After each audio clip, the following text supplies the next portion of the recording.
Talking has now been done as you take a look at Jerry Rice hitting the field. It is now time to see who will be playing for the NFC Championship and who goes home.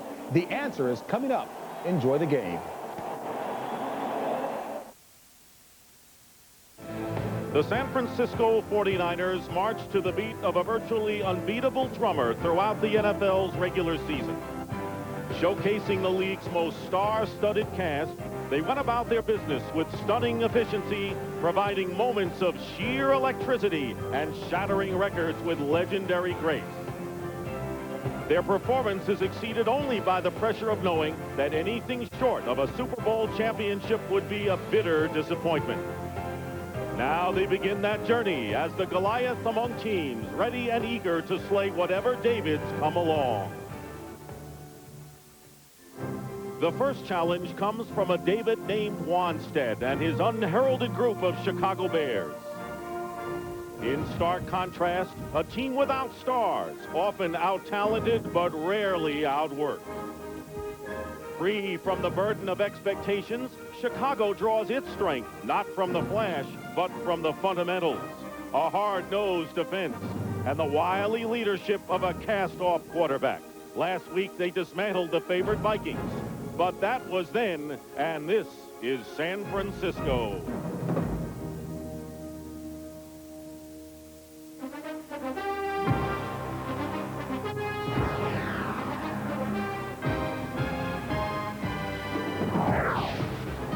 Candlestick Park sold out, overcast and threatening. NFC Divisional playoff today between the Chicago Bears and the San Francisco 49ers, with the winner moving on to the NFC Championship game next week. Overcast and windy and a storm front right on the outskirts. Although we have not had any rain as of yet, the field a bit soggy. Hello, everyone. I'm Dick Stockton along with Matt Millen. And Matt, the 49ers are the best record in the NFL this year. Have not played in 2 weeks. In their last regular season game, the starters were pulled early. Would that affect their timing at all in this first playoff game for them? Yeah, I think it always affects your time, and I think they have to be concerned because they haven't played so long, especially given the fact that the 49ers are a team that operates on precision timing. Timing in the passing game, everybody getting off quick, ball coming out quick. They got to be concerned early. Everybody knows that the Chicago Bears are huge underdogs in this game, but in talking with Coach Dave Wanstead and his team, they appear confident and they have a plan for this game. Yeah, and boy, do I love the plan. You know what he said? We're going to shake our fist in the big boy's face and bloody their nose. You know what that means? They're going to come out and they're going to attack in that running game. They're going to keep on pounding inside. They're going to not do anything out of the ordinary. They think they can be physical with this San Francisco 49er defense. And there is Dave Wanstead and George Seifert, and right now let's go to the third member of our team down on the field, Tim Green. Tim. Thanks, Dick. Hey, this field is wet. Now, you're going to want to keep your eyes on the middle of it where it's dark green. That's new sod. It's only 3 weeks old, so it probably will get sloppy. Now, to combat that, players have switched from the normally half-inch spikes to the 3/4-inch spikes. Now, whether it rains or not remains to be seen, but those high winds swirling around inside this stadium will definitely have an effect on the long passing game and the kicking game. All right, Tim, and there you see the cleats that the players are wearing here on this turf. They resodded the middle of it. It was covered all week, but there is still moisture underneath that they attempted to clear off before the game. Kevin Butler will kick off for the Bears. The 49ers have won the toss, and they'll get the ball first.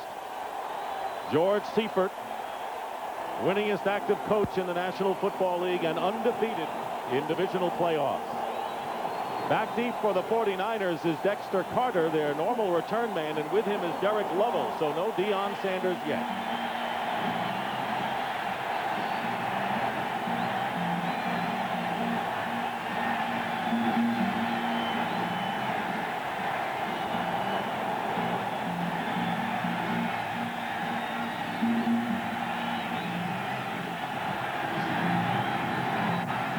And an end-over-end short kick.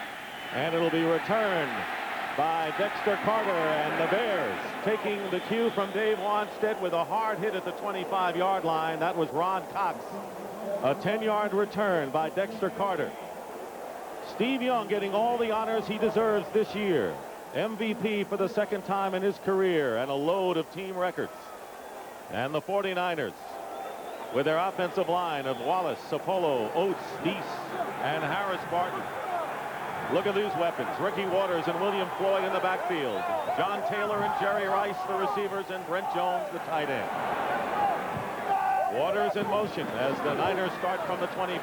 And the first pass is caught by John Taylor. And that'll be good enough for a San Francisco first down. Jeremy Lincoln on the tackle. Bears defensively, and they resemble what Dallas has done. Spellman, Zorich, Simpson, and Armstrong, their front four. Speed at linebacker with Joe Kane, Dante Jones, and Vincent Smith, the former Cowboy himself. And the strength of the Bears, the secondary, with Lincoln and Wolford, the cornerbacks, Mark Carrier and Sean Gale, the safeties. It'll be a first down on the 39 of the Niners. Ed McCaffrey is in at wide receiver, and he goes in motion. Steve Young with time, throws underneath, and a fumble. Brent Jones fumbles, and the Bears recover. And that's the turnovers that the Bears were hoping for, and they get one early. Well, we talked about how they had to set the tone right from the start. Dave Wannstedt was very, very impressed with the fact that he felt his defense could come out and set a tone. Well, if you're going to set a tone in a big game, this is the way to do it. Turnovers. Watch the hit. The ball is going to come right up. Joe Kane, who's been their most active defender all year, comes up with a big play. Once that ball's on the ground, it's just a matter of falling on it. Alonzo Spellman makes the recovery. There was the hit, and the Bears have the ball on the 49er 36-yard line.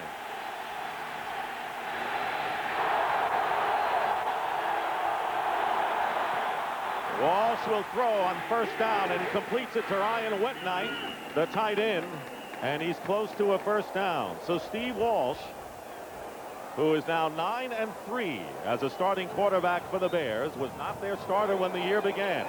The offensive line, Todd Perry again at left guard. Mark Bortz was inactive with Heck, Fontenot, Leuenberg, and big cat James Williams.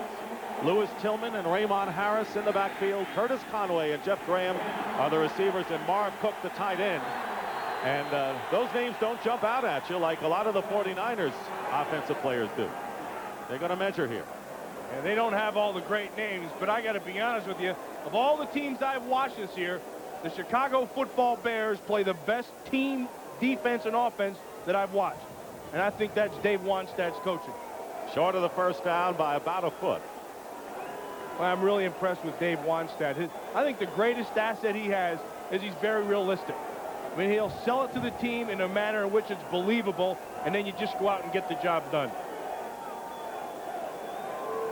Wannstedt was 7-9 in his first year, 9-7 this year, but the big victory on the road against the Vikings last week, the only road team to win in the first round of the playoffs. Second down and 1 coming up on the 27. Brent Jones, who coughed the ball up.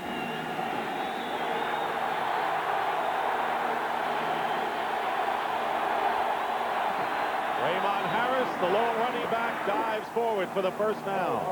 Stop! Defensively for the 49ers, and they have improved as the season's gone on. Ricky Jackson, Dana Stubblefield, Brian Young, and Dennis Brown. Stubblefield and Young very effective inside. Ken Norton, Gary Plummer, and Lee Woodall, the linebackers. And the secondary sparked by Deion Sanders. He has set a tone for the Niners with Merton Hanks, Tim McDonald, and Eric Davis.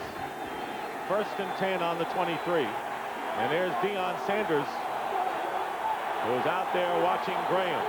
Tony Carter and Lewis Tillman are the running backs, and it's Tillman who is tackled quickly by Gary Plummer and a gain of 1. Well, a lot of things have gone on with this Chicago Bear offense, but the biggest change is that quarterback. And Steve Walsh has been the guy. And the funny thing is he's been under pressure the last month or so, whether he's going to stay in the game. And I remember last week talking with him, he said, pressure, yeah, they could pull me and put Kramer in. But look, nobody puts more pressure on me than myself. And I have high expectations, and I put more pressure than anyone. Tom Waddle goes in as a third wide receiver. Second down and 9. And a pass out in the flat to Raymond Harris, and another good tackle, this time by Ken Norton Jr., and he limits the play to 1 yard. It'll be third and long. So what's the plan to attack the 49er defense? If you're the Chicago Bears, you got to attack the backers. You got to work on those two inside guys in the passing game, particularly Norton running outside, and then in the running game, you attack right inside. Make them come up and be aggressive. These are two inside guys who have not been very aggressive. And on third down, Richard Dent, who had 2 sacks in the first 2 games and then had ligament surgery on his knee, is in the game now on third down and 8. On the 21-yard line of the 49ers. Fumble. And it's recovered by the Bears, apparently. Although many of the players are not convinced that play is over. Including the officials. And there's a good old wrestling match going on down there.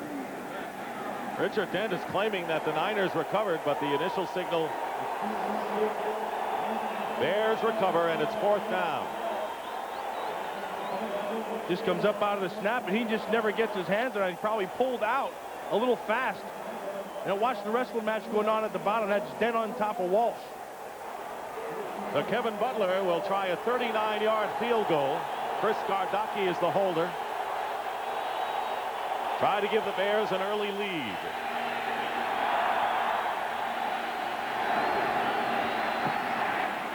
And Butler's kick is good, and the Chicago Bears have moved on top, taking advantage of the turnover, and the Bears on Butler's 39-yard field goal lead the 49ers 3-0.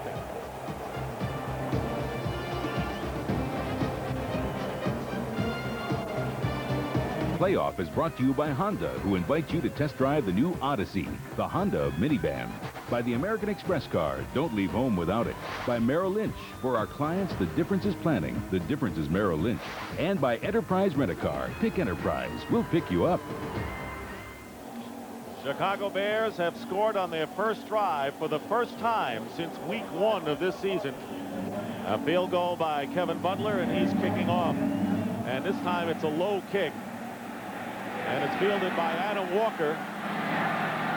And Walker is corralled at the 32-yard line by John Theory, their #1 draft pick. This is truly a David and Goliath battle. Look right down the line, including point differential, Matt. Yeah, this is the big one right here. You know what that means? That means that your defense has given up more points than you've scored. 36 more points as opposed to 208. You can see the scoring machine of the San Francisco 49ers.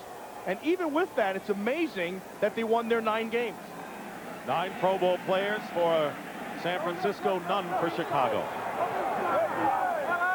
Dexter Carter in the lineup, first down on the 32.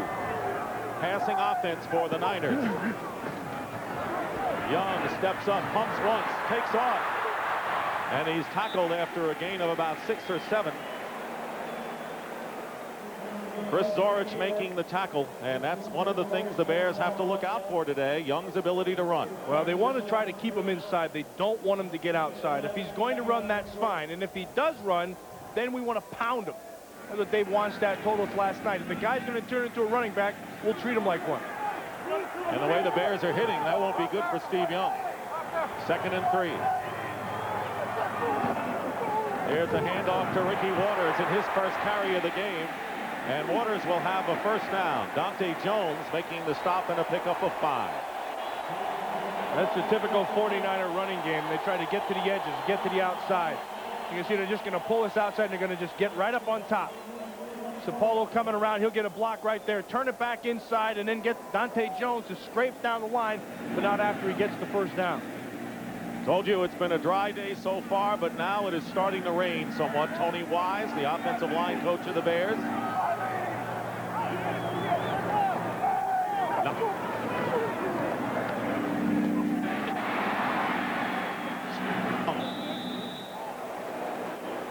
Just spreading the field right now. The 49ers, they're lining up everybody wide, and then they're starting to attack underneath and inside. And what they'll try to do is soften everything up so that the running game can get going later on, and then also they can start working the edges with Jerry Rice and John Taylor. Steve Young with an impressive ratio, 26 touchdowns and only 3 interceptions. 2nd down and 5. Young's pass incomplete. It was intended for John Taylor. Taylor has not gotten much attention in recent weeks. He has been injured with an ankle, and I know that he told you that he was looking for more activity, get the ball a lot more today. Yeah, there's a guy, John Taylor, that can be a huge part of the San Francisco offense, but he's been all banged up. and they'll go to him, and they have the confidence to go to him. But like Steve Young said to me yesterday, hey, just get open, I'll find, and the ball will find you. Barry Minter was so effective as a linebacker on pass defense against the Vikings, has come in for the Bears. 3rd down and 5. Young throws up the middle, and it's caught by Brent Jones. And that should be enough for another San Francisco 1st down in Bears territory inside the 45. And Minter making the tackle after a gain of 7.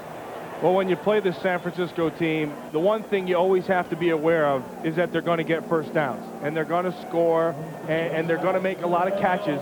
But you just have to be patient. And this is a good job of defense right here. They got the 1st down, but they're making them work it down the field. Just methodically go down. Generally what happens is an offense will break up and a turnover will happen. So many weapons does this Niner team have. 1st and 10 on the 44. 3-0 Chicago. Young is going to try to take off again, and Vincent Smith will bring him down short of a 1st down by about 3 yards. But it's good coverage downfield, and then Lonzo Spellman, nice pressure. And watch him right here. He's going to come right up inside and get some good pressure in that pocket. Young will look downfield to see he's going to just get under Steve Wallace and just power him. And now Young feels him, and he just takes off and uses legs. Watch the end of Vincent Smith. That's some good running because Steve Young can fly. There's the Bears defense. Not fancy. They don't change much. Stay in the base most of the time. It'll be 2nd down and 3 on the 37. Here's Ricky Waters looking for running room, and he's tripped up, still short of the 1st down by about a yard. And Joe Kane. Joe Kane has done a terrific job since coming over from Seattle. Yeah, he's a good guy, good attacking guy. That's the one thing I like about Joe Kane. I mean, he'll see something and he'll just come flying up there. And I think, to be honest with you, I think he's a better inside linebacker than he is outside. Well, that William Floyd, he came flying up there too, hit Dante Jones. That's going to be some nice confrontations in there. 3rd and 1 and 4 wide receivers for the 49ers. Jerry Rice is in the slot to the left. Quarterback sneak, and Steve Young picks up another 1st down with 6:40 remaining in the 1st quarter. 3-0 in favor of the Bears. The part of the plan for this Bear team was to limit the 49er offense to field goals if they could. And they realized that they had to be patient, like I mentioned earlier, that they are going to drive the field. Don't panic. Still play your game. Let them keep working it down. And then when you get into the red zone, if you can hold them to field goals, you won the battle. Dave Wanstead said, I want to see Young and Rice on the sidelines with Seifert when they go for the field goal. 1st and 10. Here is Ricky Waters with blocking in front.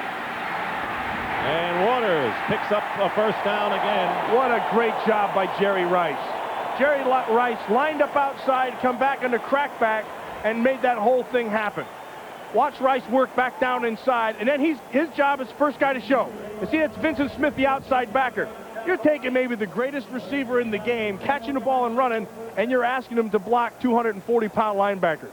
And one thing the Niner receivers do is block, and that includes Jerry Rice. He takes great pride in everything he does, and that's why he's the consummate pro.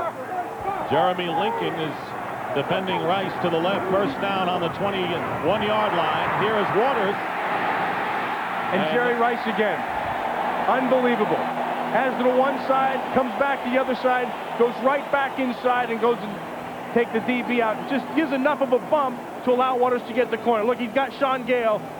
He's just going to take that outside leg, and that allows Waters to get to the corner. Ricky Waters is a runner who loves to get to the outside because of his speed. And the Niners have been able to run outside thanks to Waters, who has 27 yards on 4 carries. He goes out of the game for a spell and is replaced by Dexter Carter. William Floyd is the one running back now, and Floyd gets the call. Rookie from Florida State, William Floyd, with another 1st down. Joe Kane again on the tackle, but the Niners are rolling, and they have a 1st and goal. Remember, I just talked about how they're going to start outside, work the edges, and then what they're going to do is come back inside. Now you're starting to see it. And the inside game is William Floyd. And I think a big dimension was added to this running game with William Floyd. He's a big, strong, powerful guy, good blocker, and he has nice feet inside. First and goal on the 7.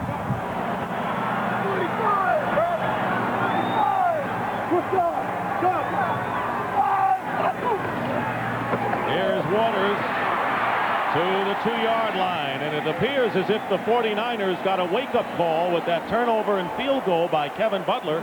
5-yard gain with Dante Jones bringing Waters down. You know, watch William Floyd. We talked about him being a lead blocker. Big, strong man. Watch him right here. He's going to get right in on Dante Jones. And what he's going to do is just going to stop his feet and then, boom, get it right there. Now he can cut it right back inside. The key there is everybody is on a defender. And then you just let Ricky Waters pick his spot. 2 tight ends. Ted Popson in the game. Second and goal from the 2. Touchdown, William Floyd.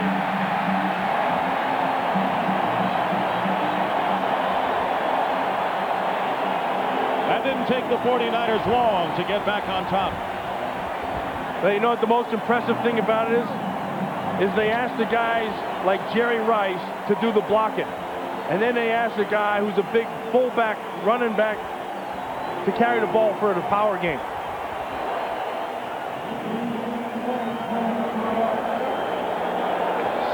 Six to 3 in favor of the 49ers, and rookie Doug Bryan in to try the extra point. Klaus Wilmsmeyer, the punter, will hold.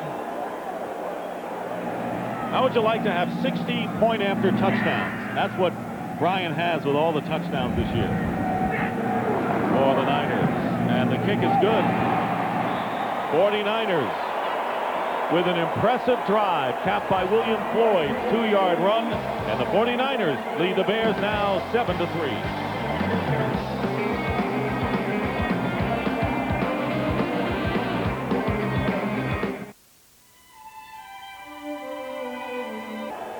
George goes down inside. He'll counter. The backer will bite. Wallace will seal this off.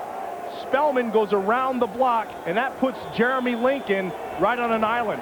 245 pounds coming right at you. Guess who wins? Bears have 3 wide receivers, including Tom Waddle. Keith Jennings, the tight end, on first down from the 20. Jeff Graham in motion.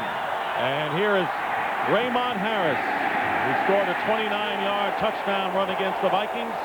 Doesn't get much here. And right now, for a McDonald's game break, let's return to James Brown in our Hollywood studio. All right, Dick, it was a very efficient day for Steelers quarterback Neil O'Donnell. The first of his 2 touchdown passes here to Eric Green as Pittsburgh wins comfortably and moves within 1 game of the Super Bowl. Back to San Francisco, Dick and Matt. 49ers leading 7-3. It'll be 2nd down and 8 for Chicago. Tony Carter joins Louis Tillman in the backfield. Bears under 2 yards per rush thus far. Walsh looking to throw. He goes up top for Conway, and the pass is intercepted. And it's picked off by Eric Davis. Walsh just hung that ball up there. He had to throw that thing a little bit more on the line. Eric Davis is holding the inside. He's going to give him the outside. Now just run to his inside shoulder. Ball's in the air. Not enough air under it. Davis makes the pick. That's good position by the corner right there. Eric Davis played that thing perfectly. You take away one side and make him play to the outside. Davis had 1 interception in the regular season. He picks one off here, close to midfield.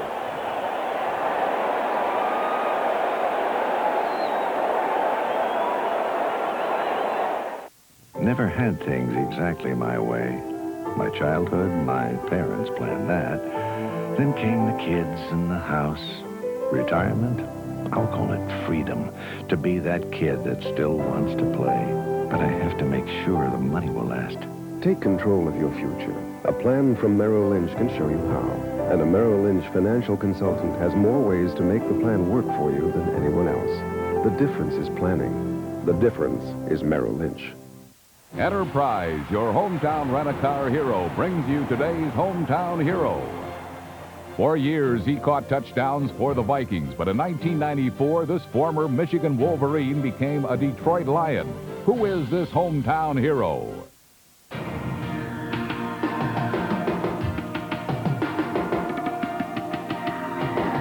The hometown hero in rent-a-cars is Enterprise.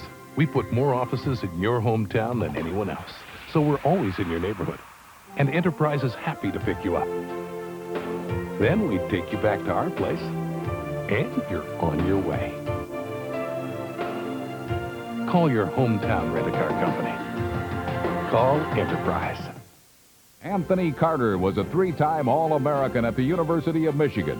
This season, he helped the Lions earn a playoff berth. Great fire. Touchdown, Anthony Carter, Detroit's hometown hero. This Fox NFL special, the NFC Divisional Playoff, is brought to you by IBM. Steve Walsh has thrown an interception, and now the 49ers will have the ball on their own 46-yard line, leading 7-3. Stung by a Butler field goal, the Niners have been aggressive on both sides of the ball. 1st and 10 on the 46. And here is a reverse to John Taylor, and he's got a lot of running room. Taylor gets the first down to the 40-yard line, and Sean Gale ultimately makes the play after a gain of 15. Well, if there was any question how John Taylor can run with that knee anymore, I think that was erased. What they're going to do, they're going to go with the reverse. They got all the flow coming one way, and then they turn everything back. Nice block by Steve Young on Trace Armstrong. And then it's just in the open field. I tell you, they got all pros blocking him. Look at Young. He's a wild man. Goes right in there on Trace Armstrong, and that's the key to that play. And they were all going after Ricky Waters. So a good call. 1st and 10 on the 39 of the Bears.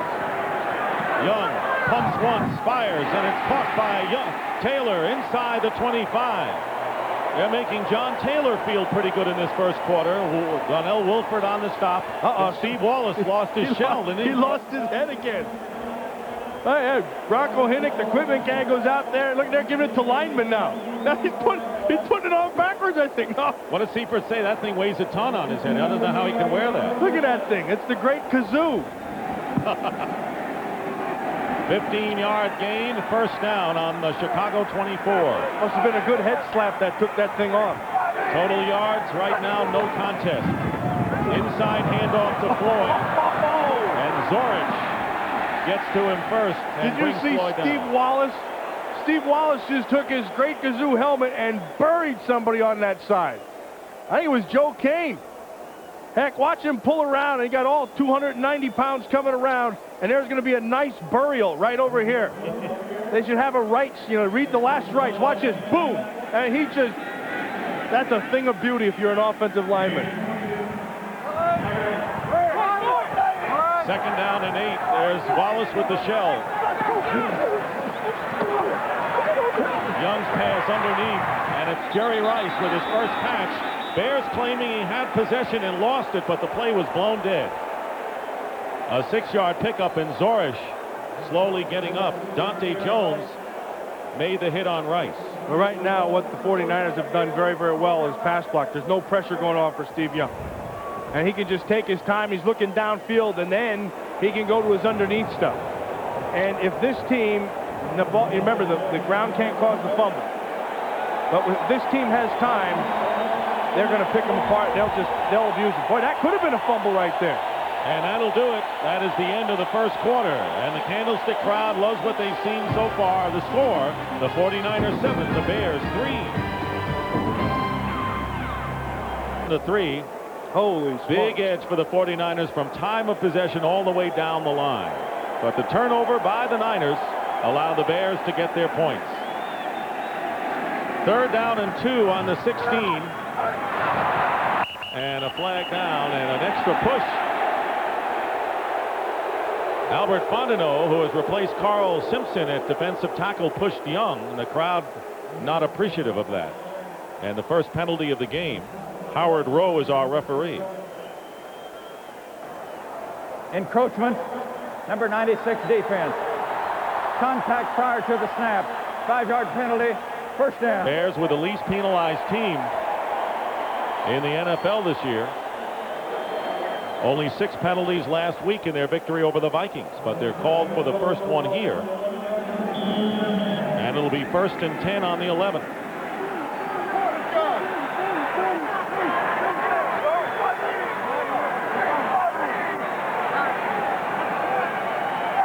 That's Brent Jones in motion, and a fake pitch to Floyd, and the throw, and a short gain to Brent Jones. A pickup of 3 yards. Mark Carrier, the free safety, in there. They're going to go with that short rollout, almost a dash, and they're going to go with the waggle and taking him right back outside. But Steve Young is in total control. He knows where he wants to go. He knows what he's looking for. And I think the thing that's important with Young is watch his eyes. He knows right where he wants to go with this ball right away. When you get a quarterback in control in this offense, you got problems. Young is 7 for 8 for 56 yards. 2nd down and 7. Young's pass caught. Touchdown, Brent Jones.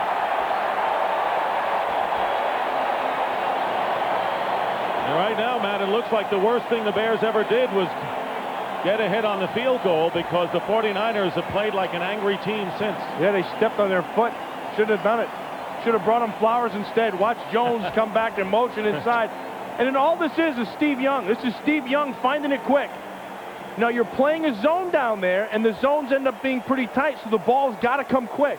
That's just credit of Steve Young, just seeing it, and boom, ball comes out. Brent Jones had a career-high 9 touchdown catches in the regular season. Doug Bryan in for the extra point. And the kick is no good. It is off to the right. It hits the upright. So the Niners mix the conversion, and that is only the 3rd miss on the year for Doug Bryan. 13-3 the score.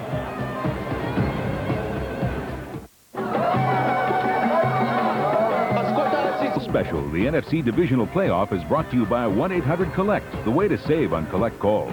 By Chevrolet, the cars and trucks 36 million people depend on every day. Genuine Chevrolet. And by Miller Lite, you can expect great things from the great taste that's never watered down. Dick Stockton and Matt Millen here at Candlestick Park, and the missed extra point by Doug Bryan. Yeah, you can see what he does. He kicks the ground right here. See that? He kicked more to the ground than he did to the ball, and that pulled it over to the left. And that's a miss. Remember, Dave Wanstead was hoping that Bryan would be in critical situations to kick today, but the Niners still lead 13-3, and Bryan kicking off. Nate Lewis in the end zone will down it for the touchback. And the Bears again will start from the 20-yard line. That was a fine kickoff by Bryan.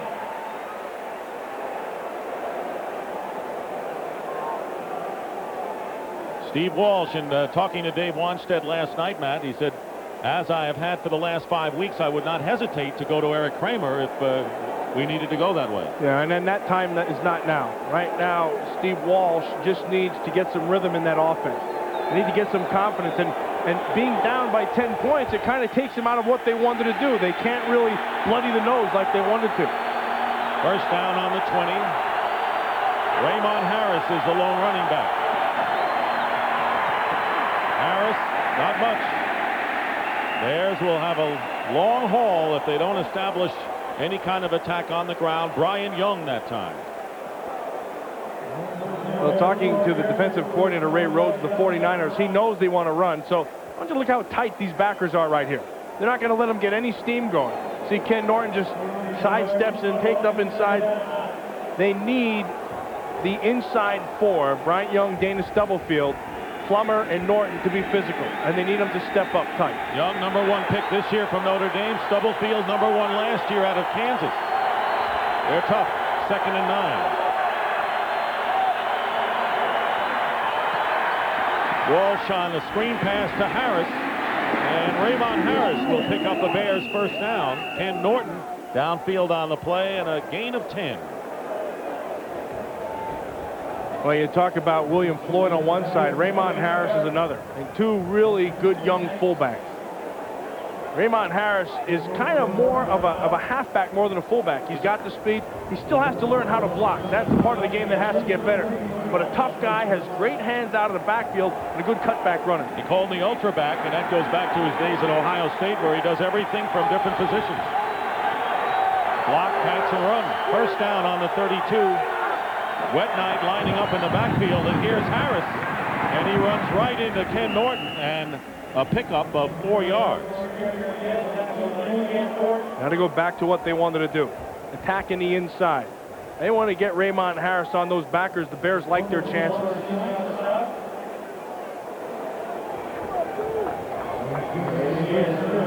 Watch Gary Plummer, number 50. In that position in this defense, you have to be very aggressive. You make all the adjustments, you move people back, and then as soon as you see it, you got to go hit it. The worst thing you could do with this defense is go sideways.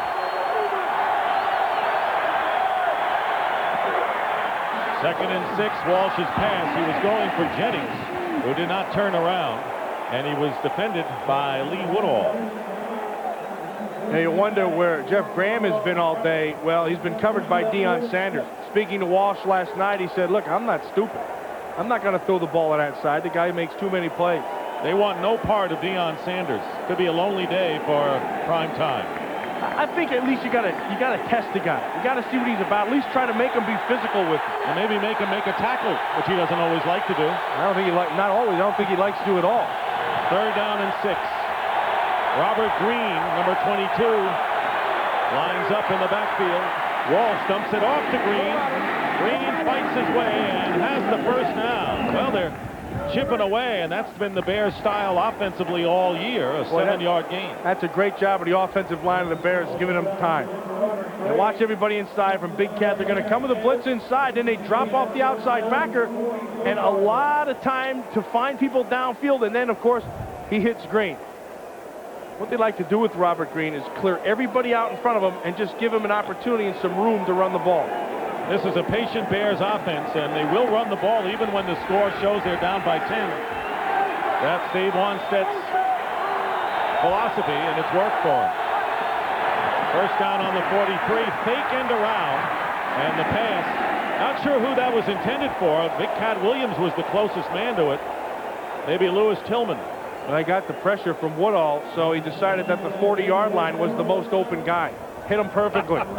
Hit him on the numbers, right? First downs on average, 49ers nearly 8.5. Chicago nearly 3.5. Wind continues to whip up, and we have a light drizzle. Second and 10 on the 43 of the Bears.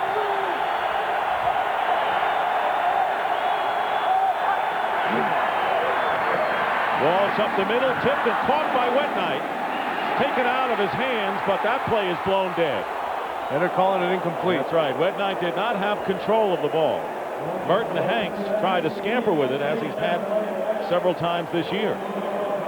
Well, because Walsh throws a lot of underneath stuff in all the short control passing game, what the 49ers have done is they've tightened up that zone inside. And they play their safeties a little bit tighter. They're coming up tighter with their corners, and then the backers are getting a good drop. It's a tough zone to throw against right now. 49ers have brought in Tim Harris and Richard Dent as pass rushers on defensive end. Third down and 10.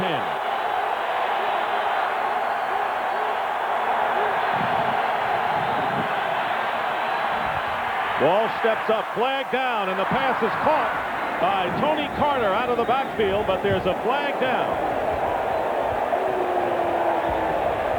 And we'll have a critical holding call against Chicago. 22-yard gain on a pass to Tony Carter will be nullified. Richard Dent is limping off the field right now. Illegal hands to the face. Number 64 offense. 10-yard penalty. Repeat third down. Andy Heck. Andy Heck on the left side. He's going right on here. He's going to be playing tackle on Dent. Just gets the jam.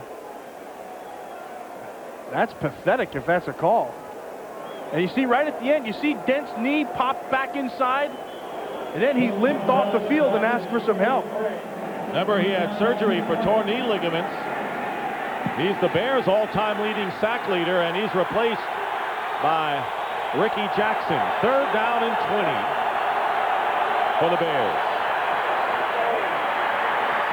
Pass is tipped by Bryant Young. And that'll bring up fourth down.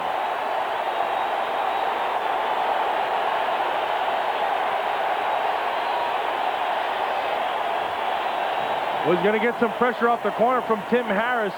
And then Bryant Young just gets his hands up there on Big Cat Williams and knocks that thing backwards. Chris Gardocki will be kicking. First punt of the game for either team. Back deep for the 49ers is Dexter Carter.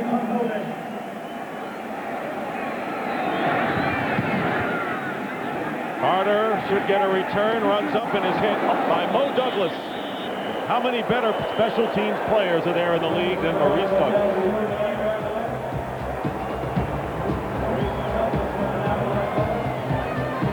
Out an all-pro kind of Maurice Douglas. Now he shows you how to play special teams. You know what you do there? You pick one guy and beat him. In that instance, he picked Drakeford. And once you beat that guy, you just tear downfield. Mo Douglas is a really good football player. Good as you'll find in coverages. First down for the 49ers on their 39. William Floyd in motion. On a design rollout, Steve Young goes up top. And the pass intended for John Taylor, who is wide open, and Young missed it. Boy, they took John Taylor, they drug him all the way across the field. Take him back, and he's going to come all the way down. This will be wide open down here. Young will roll. This will draw the defense this way. Now watch him come back right here. Nobody down there. Young just put a little bit too much mustard on it. Old JT, he knew it too. Second down and 10. Well, he'll get other opportunities, that's for sure. Hand off to Floyd. That's it, baby. That's looking for some running room, and he couldn't find much, and is stopped by Trace Armstrong. Right now, for a McDonald's game break, let's return to JB, James Brown, in our Hollywood studio. All right, Dick, as we all know, the Steelers got more than enough offense today, including 238 yards on the ground, 26 of them right here by John L. Williams. That en route to a 20-point victory over the Browns and a trip to the AFC title game. Back to Dick and Matt. They're going to be tough to beat there in Pittsburgh with that running game going. Hard to beat a team 3 straight times. That's what the Steelers did. Nate Singleton has come in along with Ed McCaffrey. Third down and 8 for the 49ers. Could be a big down for the Bears. Over the middle, and the pass is caught. And that is a first down by Ricky Waters, who's become one of the most dangerous running backs as receivers in the league, and a gain of 11.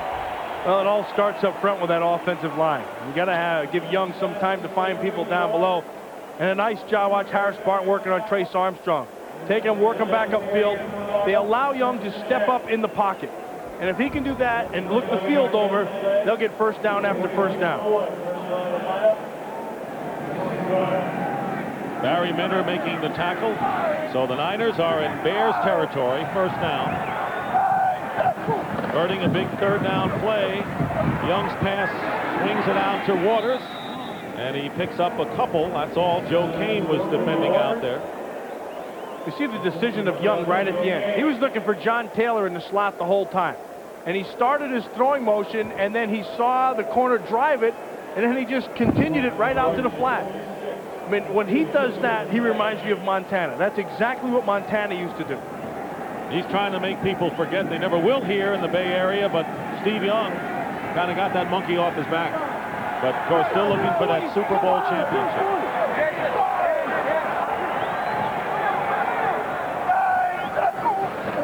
Second and 8. Young drills it. Intended for Jerry Rice, and a good play by Jeremy Lincoln, and a flag goes down. And they got Lincoln there for pass interference. Nice coverage by Lincoln outside. He just drove that ball. Look, he must have gotten there a little bit before the ball got there. Pass interference. Number 39 defense. First down. Well, he got there a lot before the ball got there. A lot. Well, his team that hasn't been penalized much has committed 2 big ones, one nullifying a big 22-yard gain on offense, and now giving the Niners another first down on the Bear 34.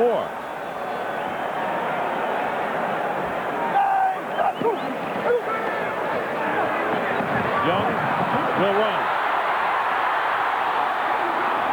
And he's close to another first down as the rain picks up here at Candlestick Park. The storm that we expected that didn't come early may be at hand. Well, Young had a lot of time to look downfield because Harris Barton is doing his job. I mean, Harris Barton blew out his left tricep early in the season. And then he came back a little bit too soon against the Dallas Cowboys. But I think right now he's playing really at the top of his game. And when guys start playing like that, like I said, you give them all kinds of time to look downfield.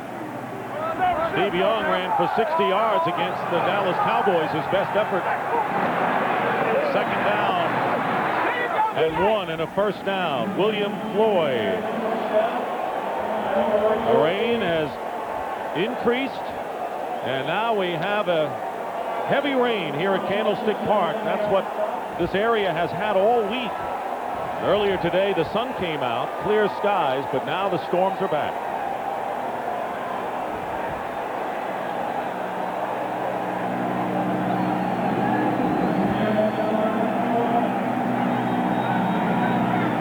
First and 10 on the 21. 7th play of the drive for the Niners. Here is Ricky Waters with the burst. And it'll be first and goal. Nice trap inside. Derek Dietz with a nice block. They're just going to go that cross block. Harris Barton goes down.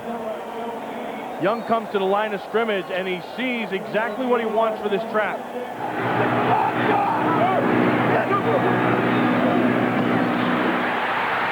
Talk about Steve Young being in control. I've never seen him be in more control than he is right now in the passing game, and also in control with calling all the audibles at the line of scrimmage. 15-yard gain and a 15 first downs already for the 49ers. First and goal at the 6. Here is Ricky Waters, who gets to about the 4-yard line, and the tackle by Joe Kane. Driving rainstorm here at Candlestick.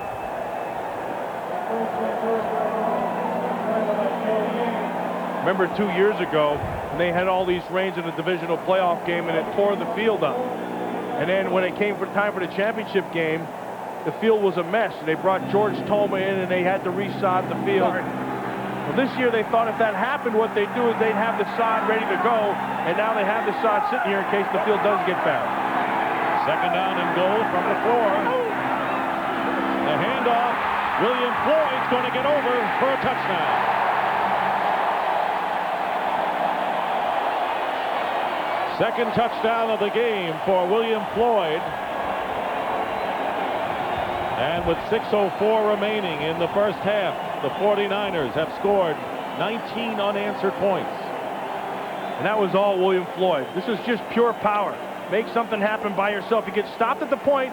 Now he comes back inside. 1, 2, 3 tackles that he broke to get into that end zone. Including Dante Jones.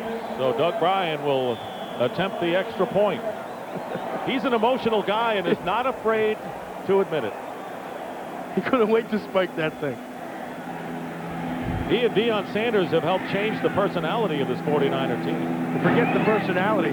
They changed the talent level, and that's what really matters. Bryan's kick is good. So the 49ers now lead 20-3 over the Chicago Bears after trailing early.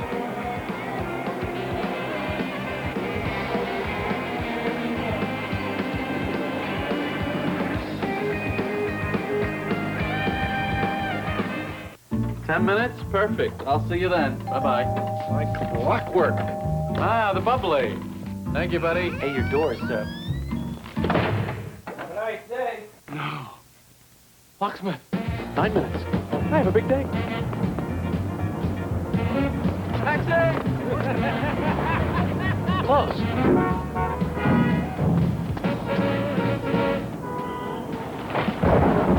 Typical. Umbrella.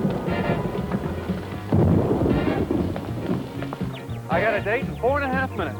Your flowers? You guys take American Express? Let's go. Hey. It's just not fair. Momentito. Hello. It's a technical problem. Barry, what's going on in there? The American Express card. Don't leave home without it. Great shoes. Most car manufacturers build their prototypes by hand, but we built the all-new Lumina prototypes on a prototype assembly line. We put it together, took it apart, then redesigned it so we could make it better when it went to production. Took us 18 months. But one thing's certain, There's quality in the build. Something we don't charge extra for. Guess that's what makes it a genuine Chevrolet.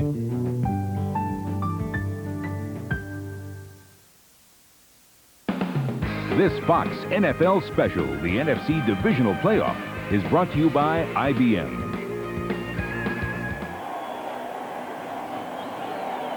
And the wind blows the ball off the tee. The rain has let up a bit. It is still raining, and the wind has increased. The 49ers with 20 unanswered points. 2 touchdowns by William Floyd. And put a little pin in the balloon of the upstart Chicago Bears here.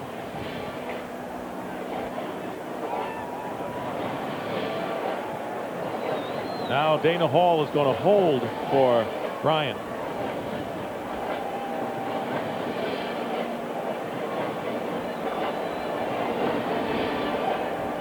St. Louis back deep for the Bears.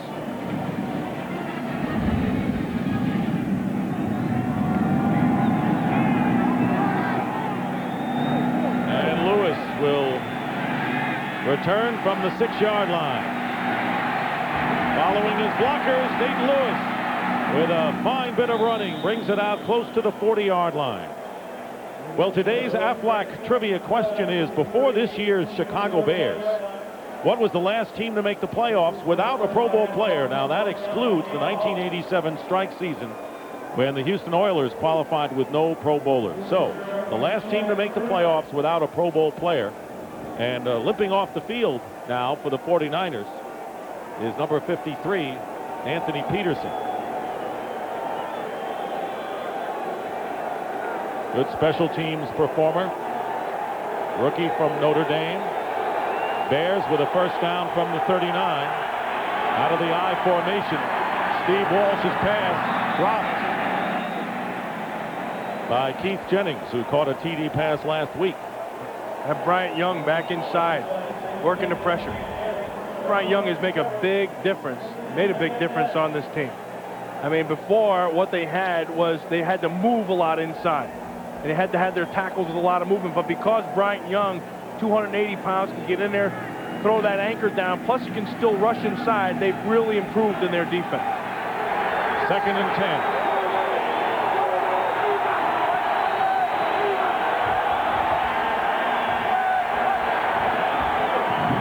Here's Raymond Harris. Well, Harris should be used to running on this kind of turf in this kind of weather, having played in the Big Ten at Ohio State. Picked up only 2 yards that time with Plummer on the stop, working on Peterson on the 49ers side. And limping off, Dennis Brown.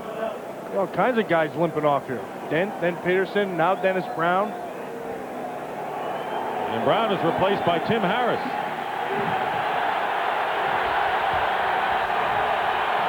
Third down and 6.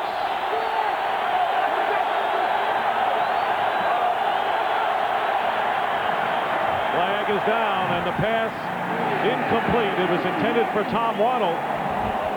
And another flag has gone down. We may have an interference call, but one was thrown at the line of scrimmage as well, and Toy Cook complaining to the official. Toy Cook is saying that the ball was tipped. And if the ball's tipped, then he can have that hit up there. Howard Rowe will explain.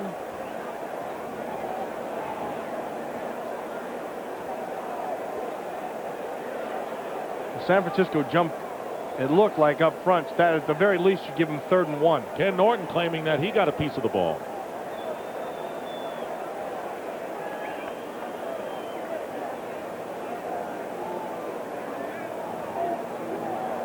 We've got a multiple foul, offside, nose guard on the defense. That penalty's declined. Defensive pass interference. Number 21 defense accepted. First down. Well, Deion Sanders gets into the action despite, let's see if the ball was tipped. There's Ken Norton ready to uncoil. Yeah, he did tip it. Yeah, hey, Toy Cook is right. So that should not be a pass interference call against Deion. Yeah, especially because Deion wasn't anywhere to be found. Toy Cook, 41, was over in the play. You want to make sure his name was mentioned today sometime. First down for the Bears on the San Francisco 49. Play action. And the pass is intercepted. Here is Merton Hanks. And he is ridden out of bounds by Wet Knight. Pro Bowler Merton Hanks. What a great season he's had. And he returned it 31 yards.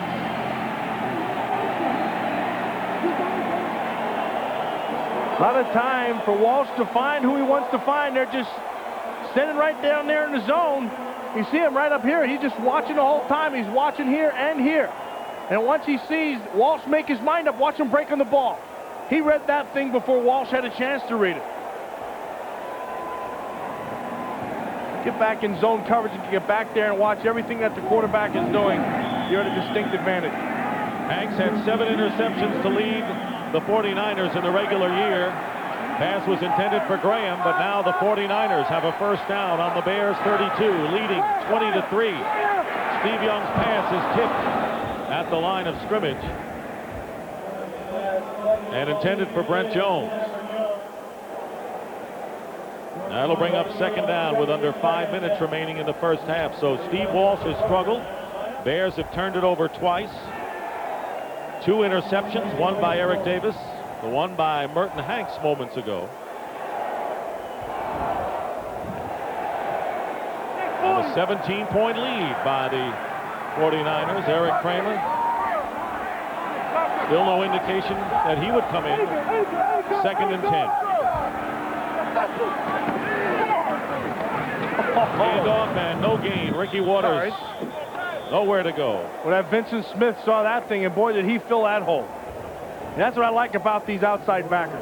Both these guys, Joe Kane and Vincent Smith. They see that thing, boy, do they attack it. That time they tried to bounce it outside, and Vincent Smith saw it, and boy, he just filled that thing quick. I guess, Matt, that Dave Wannstedt trying to develop linebackers similar to the type he had in Dallas with a lot of speed. In fact, he brought Vincent Smith from Dallas because of that. Guy who knew the system and also knew how to run the thing very well and could teach the other players as it went. He goes out and Barry Minter replaces him. 3rd down and 11. And the 49ers will call timeout. That is the first timeout by either team in the first half.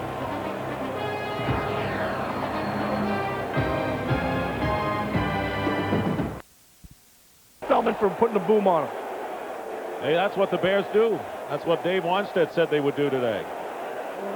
And the 49ers are going to call another timeout. That's their second. That'll leave them with 1.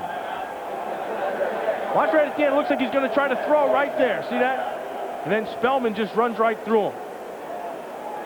Treat him like he's a running back. That's what Dave Wannstedt said. Exactly. Well, that's Steve Young. There is a tough guy. And speaking of tough guys, the Little Caesars All Madden team, Sunday, January 22nd at 6 p.m. Eastern, 5 Central. And it's going to be quite a team. Tough guys, huh? Hey, all kinds. Tough guys, big guys, fat guys, little guys. You know what I like about the All Madden team? Well, first of all, I like the fact that I was on it. And then the second thing is, everybody talks about it. You know, in the locker room the other day, they weren't talking about the Pro Bowl or who made All-Pro.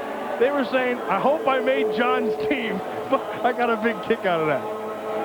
It's a badge of honor to be named to the All Madden team. Yeah, I think, you know, you get a sweatshirt. That's what they really care about. Steve Wallace is shaken up. He's the lineman with the double helmet or the shell. It looked like he pointed to his neck like maybe he had a little bit of a stinger there. Steve Young trying to stay healthy. Remember, the 49ers offensive line was decimated in the early part of the year, and that's when they lost to the Philadelphia Eagles 40-8. It was their only home loss of the year, and they responded, won 10 straight. Now Doug Bryan is aboard to kick 36-yard field goal attempt with Wilmsmeyer the holder. Bryan has already missed an extra point today. And this kick is going to be good. Doug Bryan, 3rd-round pick from right near in Berkeley at the University of California, makes good with a 36-yard field goal. It's 23-3, San Francisco. What if I told you everything you know about TV is about to change? Because now, There's DirecTV, totally digital television. More movies, more sports, more of what I want than ever before. All through a tiny satellite dish about the size of a small pet. Stay. With digital quality video and CD sound, everything's gonna look great. How does DirecTV work? I have no idea, but it does. Get your DSS 18-inch dish and DirecTV at your RCA dealer. 2:45 remaining in the first half. 23-3, the 49ers lead as they have taken advantage of a Bears turnover. That's twice today they have been able to do that. After the Bears, following a Brent Jones fumble, scored the opening points on a Kevin Butler field goal. 23 unanswered points by the 49ers.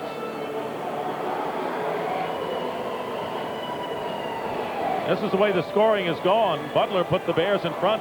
Since then, it's been all San Francisco with Floyd with 2 touchdowns and Brent Jones with a TD catch. Steve Young in control. And the offensive line of the 49ers in control. Doug Bryan fell down as he picked up by Robert Green. Tough little guy is Green as he brings it out to the 26-yard line. And Matt, what about tomorrow? The Green Bay Packers against the Dallas Cowboys. Second time they played, they met Thanksgiving Day. I think this is going to be a definer for Dallas to see exactly where they at. They have to find out if Aikman's knee is ready. Can he throw deep? Can Irvin play? Is Emmitt Smith ready? Is that offensive line ready to take over? There's a lot of questions that have to be answered for the Dallas Cowboys. And while the Packers don't have Sterling Sharp, what a defensive game they played against the Lions last week. Yeah, great defense, and Brett Favre has really, really come on. 1st and 10 at the 28. Wallace getting some ice.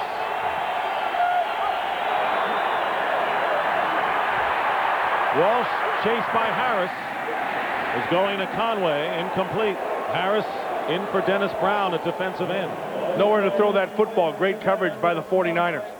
You know, watch, they're going there. First, they're going to get great pressure up front, and then look downfield. Nowhere to throw in that zone. Look at this. Everybody covered. Everybody has somebody on them. When there's coverage like that, you have to throw it away or eat it. Walsh has been incomplete with his last 6 pass attempts. 4 for 12 in the game and 2 interceptions. There's Eric Kramer. No movement yet that way. 2nd and 10, quick toss. And unable to hold on to it was Ryan Wetnight. So the tight ends have not had sure hands today for the Bears. Yeah, 3 of them that should have been caught. 2 of them were high, and this one looks like it's right in the chest. You know, and then you look at the stats, and then you start to say, Walsh didn't have a good game. But when you turn your head and don't watch the ball in, that's not the quarterback's fault. Not a happy guy.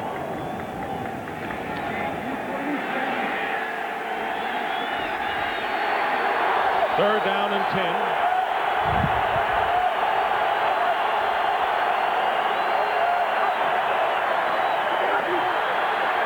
Walsh's pass caught by Conway. Gets away from a defender, but he's short of the first down by about 3 yards. And we're getting close to the 2-minute warning. Eric Davis missed the tackle. And an 8-yard pickup. The Bears are trailing by 23-3. Well, the Bears needed to get something right here with 2 minutes. I mean, you're going to give the ball back to San Francisco here. They still have a 2-minute warning. They can drive the field. They get 30 points. Then it's really over. 49ers have used their last timeout of the first half. And you would think the Bears would have to go for it maybe, but no. Gardocki is out on the field. And the Bears can't. The Bears have to give the 49ers as long a field as possible to drive, and then they got to stop them. Because right now you're down 23. This is not the kind of offense the Chicago Bears had to get back. They're not a come-from-behind offense. They're a control-the-ball offense, short kind of stuff. So right now, they're already in a bad position. They go down another 7 points. This one could get ugly. Last time these teams played was here at Candlestick Park in the regular season, and it was a blowout for the 49ers to the tune of 52-14.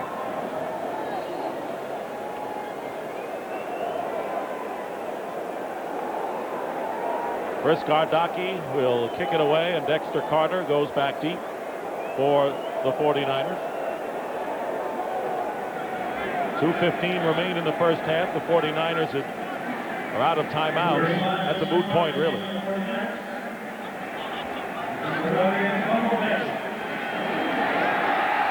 And a fake.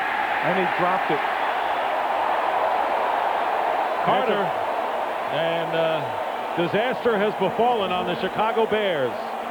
Tony Carter dropped the snap, and the 49ers, with plenty of time, will have another chance to score in Bears territory. Dave Wannstedt knew he had to try something to get back in it. They're going to just snap the ball right here to number 30. Carter, ball comes right to him, and he dropped it. If they were trying to hit this thing right here, he had 2 yards to go. Instead, they give the 49ers a short field with 2:11 to go, which means they still get the two-minute warning. On the Bears' 32-yard line. Hand off to Ricky Waters. Down to the 28-yard line. Chris Zorich makes the tackle, and we are down to the 2-minute warning. Here at Candlestick, the Niners lead by 20 and are driving for more. What a party. All of Hollywood is here. You know that HBO movie you love so much? Don't look now. The director is right over there by the sculpture. I've just got to meet him. The man is a legend. Check that. He's a genius in the making. Excuse me, do you have any idea how excited I am to meet you?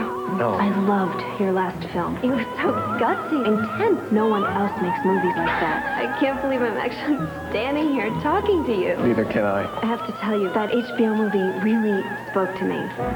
HBO talked about movies. Movies that matter. HBO makes them, and you don't want to miss them. Don't tell me you didn't direct that. Don't worry. I won't.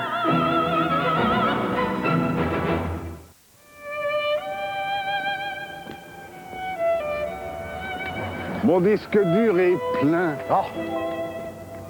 Faut que j'archive 500 meg ou je suis fichu. Oh, ça c'est embêtant. J'ai entendu dire qu'il travaillait sur un nouveau procédé laser. Ah oui, pour stocker de l'information. Le laser?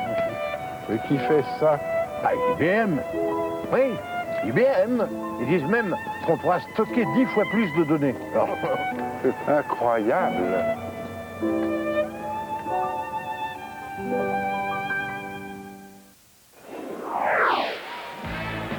Dream On is so outrageous that it could never be shown on network television until now. Cable TV's most talked about comedy is coming to Fox.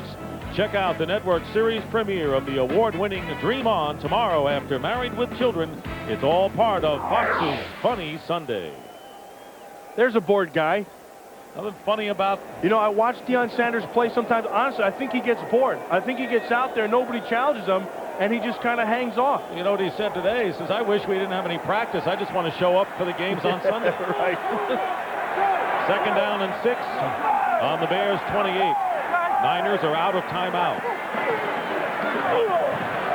Steve Young's pass caught by Rice, stops the clock, and goes out of bounds. Lincoln covering him. And a gain of 9. Well, all game long, the protection has been outstanding for Steve Young, and it starts inside. When you want to rush Young, you want to try to work right up inside and try to take away that 3-step drop. Well, that comes down to guys like here, Jesse Sapolo, 61. Sapolo, who was an All-Pro last year at center, moved to guard, was a company guy, did the whole thing, and became All-Pro at guard this year. First down on the 19-yard line. Here is Waters. And Sean Gale comes up from his safety position to make a tackle. Well, you've been talking about Jesse Sapolo, who's been part of Super Bowl championship teams of the 49ers, as you say. Versatile player up front. Yeah, and a tough guy, too, and I played with him, and I liked him, and there's a couple things about him that you really like. Actually, I think he's a better center than he is a guard. But he's a football fundamentalist. He sticks to the basics. Best thing I like about Jesse Sapolo, he's a tough guy. 2nd and 8, diving catch made that time by John Taylor. It's a completed pass.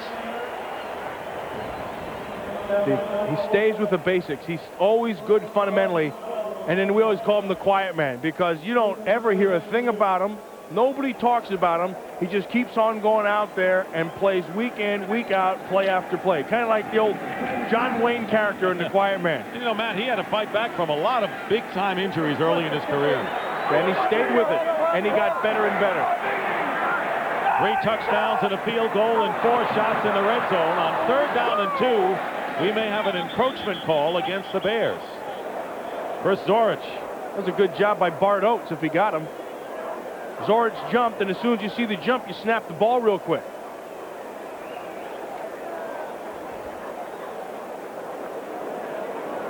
There's a guy, Bart Oates, they brought over from the New York Giants. Not a real big guy.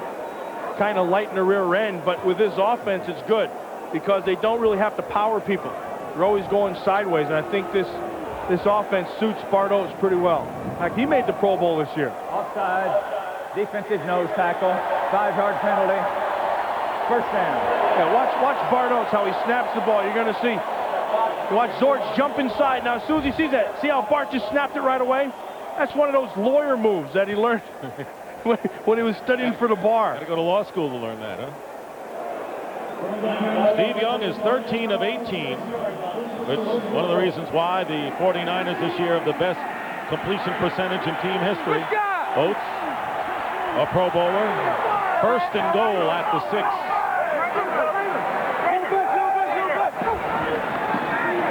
Young is going to run, and he's going to score easily. Oh, and a cheap shot by Sean Gale. And Young fires the ball at Sean Gale, and he is engulfed by 49ers. And I got to tell you, I agree with that right there. If I'm the 49ers, boy, I'd take off. You don't let anybody get after your quarterback. Steve Young put a move that just faked out one guy. He gets into the end zone. William Floyd has just thrown Alonzo Spellman to the turf.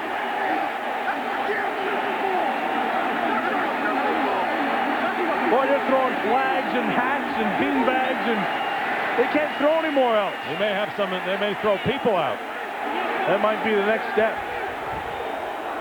And now Steve Young is telling people to get out of there. I don't understand Sean Gale why he whacked him like that. He just got to be frustrated. Sean Gale's a good football player. It's very out of character for him. Watch Steve Young. He puts the move on. He comes right back inside. There's the move. Now watch Sean Gale. Clearly he's in for the score, and Gale drops him. And then Youngster turns around and spikes it right in his face. First guy in, you see who it was? Number 80. Jerry Rice. He's blocked pretty much today. Why not help your quarterback? Well, he just faked out Vincent Smith. What a move. And then there's the hit by Gale. Watch Steve Young turn around and just right in his face. Jerry Rice, I mean, he just jumps right in there. We've got a personal foul on Chicago defense. We've got an unsportsmanlike conduct, taunting on the offense. Penalties offset. Touchdown. Boy, is that baloney. That's a bad call. Steve Young reacted by throwing the ball in what they call taunting. I think he was restrained the way he threw the ball down, considering. Yeah, but I'll tell you who really impressed me. I got Jerry Rice just jumped right in him. I mean, he knows where his bread is buttered. Watch Jerry Rice at the end. He's working with Wolford. He knows it's a touchdown. Now look, he gets hot. Look at that. He goes right after him. Man, you got to love that about your teammates. I mean, you got to just stay with the guy who's going to come back and fight for you. I love to have guys like that at my back. They play like the champions, and they act like champions, and they're a together team. Doug Bryan on to kick the extra point. Yeah, you can see Sean Gale. That's very atypical of Sean Gale. That's a good football player. He probably just got a little bit frustrated, or I don't know what happened, but he hit Young and he shouldn't have. 29-3 the score as the 49ers take advantage of Bears messing up on 4th down, and the kick is good. 30 unanswered points here in the first half by the 49ers, who lead Chicago 30-3. And then, you know, you got two classy guys, Sean Gale and Steve Young, and you know the emotions get in, but when everything's all said and done, they go over there and they just talk it out. That's good to see. Neither one of them meant it. Yeah, it happens. I mean, it's a game of emotion. That's why you love to play a game like this. So Sean came over, he drilled him, and then I love Jerry Rice jumping in there, everybody defending Steve Young. Then when it's all said and done, hey, you make your piece and you go back and play again. Steve Young has rushed for twice as much as the Chicago Bears team. 32 yards rushing to 15. 6-yard touchdown run up the middle. And it's 30-3 in favor of the 49ers. 1:17 remaining in the half. Well, remember we talked about the Chicago Bear game plan of shaking their fist in their face and bloodying their nose. They never really got their chance. They went up 3-0. The 49ers scored. Then they came back on a turnover, and then it's been history ever since. 49ers have scored 30 or more points 9 times in the regular season, and now here in the playoffs. He can block. He'll defend you. He'll be the first one in the melee, if need be. And he'll be the first one in the Hall of Fame when his time comes. Dana Hall will hold for Doug Bryan as he kicks off, and back deep will be Nate Lewis.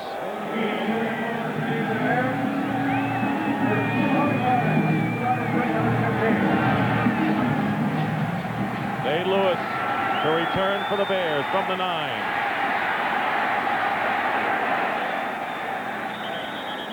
And with 1:10 remaining, Adam Walker making the tackle. Bears will go on offense. Coming up on Dockers halftime, JB, Terry, Howie, and Jimmy will take a look at the first half action. And they'll look at what happened in the AFC divisional playoff between the Browns and the Steelers. That's all coming up next on the Dockers halftime. All Dave Wanstead can do is shake his head. First down on the 32.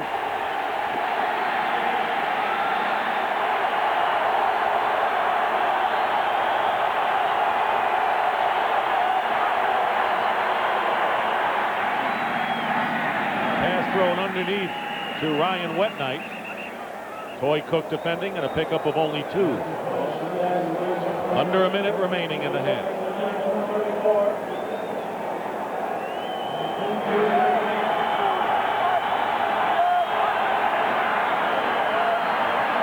Walsh underneath to Green, who slips and is down. It'll be 3rd down and about 5. Clock continues to run. The Bears lining up in a hurry. Still have all 3 of their timeouts. And it appears they're going to let the time run out.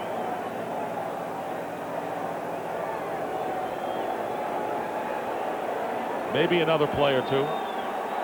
3rd down and 6. Passes to Graham. He's got a first down. Oh. And the tackle by Norton, and now the Bears have called their first timeout with 13 seconds remaining. Well, they let a lot of time go by, Matt, before they called that timeout. I won't be surprised in the second half if we see Eric Kramer, because Eric Kramer has got the stronger arm, and he can push the ball down the field a little bit with this wind. Probably makes a difference. And really, at this point, you got nothing to lose.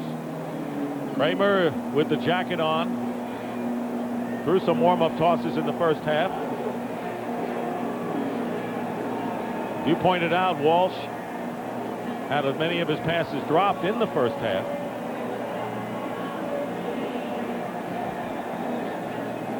I want to remind you right now that this game is presented by authority of the National Football League and is intended for the private use of our audience. Any rebroadcast or other use of this telecast without the express written consent of the San Francisco 49ers and the National Football League is prohibited. 1st and 10 on the Bear 45 with 13 seconds remaining in the first half. Walsh fires to Green, and the Bears with 5 seconds remaining call a timeout. 6 seconds showing. Ken Norton defending in a gain of 8 yards. Rain is picked up as well here. Bears have 1 timeout left, but more important, the 6 seconds showing. Well, in the first half, the San Francisco 49ers did everything right with the exception of the fumble early by Brent Jones. And they came out, wherever we talked at the start, how you wondered if the layoff would affect their timing. And I think they came out and showed that it hadn't at all. And I think that's a credit to the offensive line and also Steve Young. And when he has that much time, he just kills it. It was that first drive after the field goal by Butler. 68 yards, 13 plays, 7:21. And that's when the 49ers really got into rhythm, and it's one they haven't lost. And then when the Bears had their shot, they have that penalty that brings back the pass to Carter that really put them in the hole because they had something going. They had a little bit momentum going. So you go in at halftime, you regroup, and you try to stick your finger in the dike so it doesn't just flood on you. Second down and 2. This to be the last play of the first half. They flip it to Green. And Green is tackled as time runs out at the 25-yard line by Ken Norton.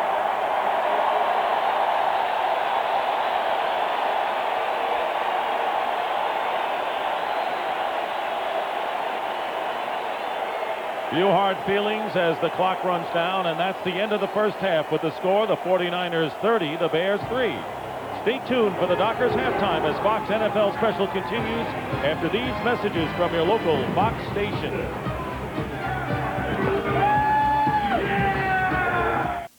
I'm John Wall. Bears scored a field goal to start the scoring, and this first half highlight is brought to you by 1-800-COLLECT. Well, this is all Steve Young. You're going to see the coverage downfield. He sees it and then decides to take off and run. It's one move on Vincent Smith, and then it's into the end zone, and then the late hit by Sean Gale. And the thing that's impressive is, hey, you're up by 27, but there's still fight left in you because that's my guy, my quarterback. You go get him. And you know what's interesting, Matt, is that the Bears was saying if we can get a break, a turnover, and score, and they took a 3-0 lead, but it seemed to be a wake-up call for the 49ers, and they haven't stopped yet. Yeah, and, you know, we questioned whether they'd come out and be as sharp as they had been, and I think that question was answered. And then I think the Chicago Bears never really had a chance to bloody their nose like they had talked about doing. It just got away from them pretty quick. So I think if you look here at the second half, what you got to do is just throw everything out and get back, maybe speed the game up a little bit. Give the Chicago Bears, spread it out, and you got to get some yardage. You got to get some points because, look at this, 2-1 in the time of possession, and they just crushed them in total yards. 122 rushing yards, 20 first downs to 6. That's the story. Right now, let's go down to Tim Green. Tim? Well, Dick, the Bears need more than a break now. They need a miracle. I talked to Eric Kramer going into halftime. He said he thought he would start. I talked to offensive coordinator Ron Turner coming out of the locker room. He said Kramer will make the start for the Bears. And I think that's a good move. I don't think you have anything really to lose at this point. Kramer has a stronger arm, can throw downfield a little bit better. You take advantage of it. Maybe you speed the offense up, spread it out wide. Got to do anything you can to get some points on the board. Here's the quarterback comparison between Steve Walsh and Steve Young. And, of course, there were several drops, but Walsh with 2 interceptions. And the 49ers capitalized on both of those interceptions, one by Eric Davis, the other by Merton Hanks. So Walsh has struggled. Remember, he came in with a record of 8-3 in the regular season and a 1-0 in the playoffs. But Kramer will be coming on in, and the Bears will go on offense. Nate Lewis returning the kickoff to start the second half. And Lewis brings it out to the 29-yard line where Adam Walker makes the stop. Eric Kramer, who was 1-4 and has appeared in only one game since the halfway point of the season. Remember, he got the big money. He led the Detroit Lions to a couple of impressive playoff victories, and the Bears thought he'd be their man this year. And I think the Chicago Bears call a different game when Eric Kramer is in. I think they take more chances downfield. I think they stretch the defense a little bit more.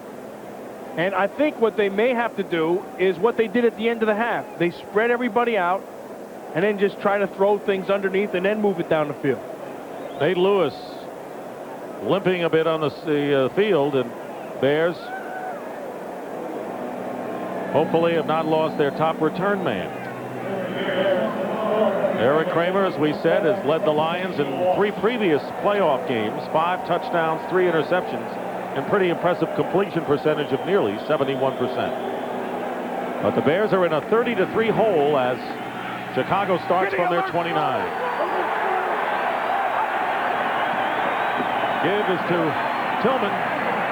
And Tillman crosses the 30-yard line for a gain of a couple, and Gary Plummer is there to make the stop.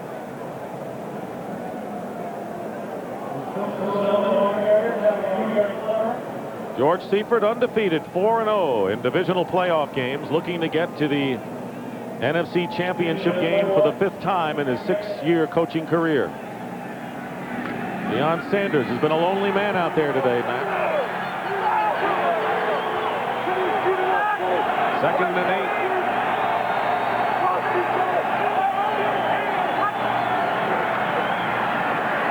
Kramer's pass caught. Good hit. Jennings on the reception. Well, that Tim McDonald came up and drilled him, didn't he? I think Tim McDonald is one of those players that Deion Sanders has really helped. And I always felt like Tim McDonald's best part of his game was playing to the line of scrimmage. Really, he's a small linebacker is what he is. When Deion Sanders showed up, it freed up the coverage, and that allowed Tim McDonald to play closer to the line of scrimmage. Former Cardinal, he came aboard last year, and now he's got Deion Sanders with him, and Merton Hanks vastly improved. Pro Bowler as well. 3rd down and 2 on the 37.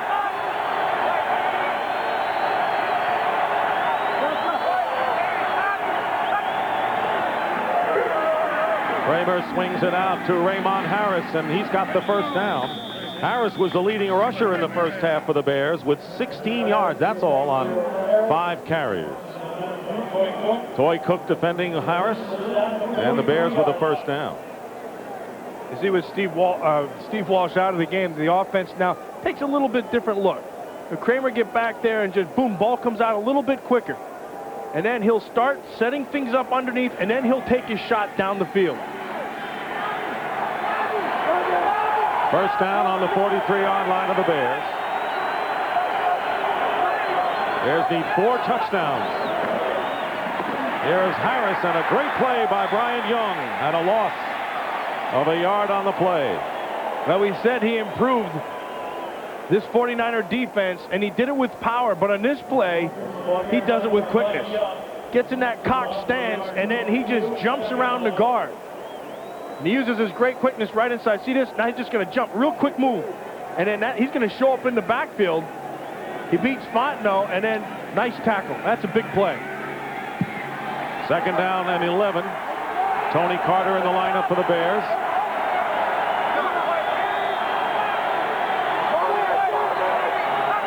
That's Carter in motion. Kramer goes down. They didn't pick up Young. Brian Young. He went so quick past that center, and he does a lot of good things. Take a look at Brian Young. You know, he's powerful at the point. He's a big, strong man, and power is really his game, but the thing that separates him is his attitude. He has that good veteran head. And you know what? He has made the difference in this defense, particularly inside. Watch how he just blows right past the guard right there, Lewinberg. Young and Stubblefield had the most sacks on this team. Both defensive tackles from the inside. 3rd and 19 coming up. Kramer has time, and a pass is tipped, I think, into Green's hands. And Ricky Jackson got a hand on it, and Green, with a minimal gain, will bring up 4th down, and Gardocki will come in to kick it away. Except for coverage, I cannot understand 3rd and 19 and you throw a 5-yard pass. I mean, that's got to be great coverage by the 49ers. When you got 27. Yeah, and you got to throw the ball downfield. I mean, you got to do it. Kudos for Brian Young with a very good series and a sack. Dexter Carter back deep for the 49ers. Fair catch called for by Carter at the 30-yard line. So the Bears have had the ball with Eric Kramer, and now Steve Young and the Niners go to work, leading 30-3. You are now free to operate all electronic devices. What a hard-working bunch. And you're working harder than most. I've seen bigger screens on a calculator. Now, this is a nifty screen, but objects may shift during flight. And you're working too hard because, frankly, your hands are just designed wrong. Ooh, an IBM ThinkPad. See, now this is what it's like to fly first class. There's no place on earth that I'd rather be than out in the open where it's all plain to see that the land is pure, untamed and free. There's no place that I'd rather be. So come on along and head for the mountains of Bush beer. Head for the mountains, it's cold and it's blue, and it's waiting for you. Come on, head for the mountains of Bush beer. And action! So when you get that craving for 2 all-beef patties, special sauce, lettuce, cheese, pickles, onions on a sesame seed bun, remember, McDonald's Big Mac is only 95 cents all this month. Cut! Cut! Well, how did I do? Was it okay? You just caused a major Big Mac attack.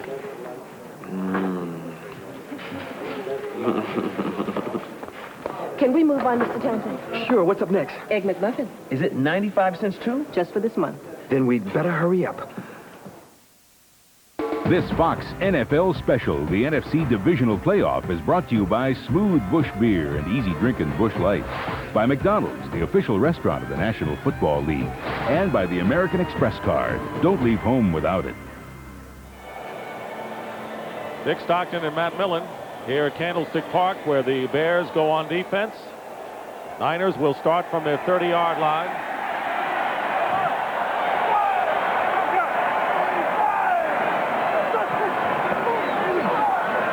Steve Young has a world of time, and the pass caught by John Taylor, and a gain of 26 yards. You can see where Steve Young's been throwing the ball today. I mean, I think the biggest thing to say is he hasn't had to. He's not gone deep at all. You can see there's nothing up here. Everything from 20 yards underneath. And they've been just methodically moving the ball down the field, really doing whatever they wanted with the Chicago Bear defense. And that, of course, was before that 26-yard pass downfield. First down for the 49ers on their own 46. Here is Ricky Waters. Waters had 54 yards and 10 rushes in the first half. He gains a couple of yards with Zorich on the tackle. I tell you, the offensive tackles of the 49ers have really played well today. Steve Wallace and Harris Barton. Because Trace Armstrong, Alonzo Spellman, they have not gotten pressure upfield at all.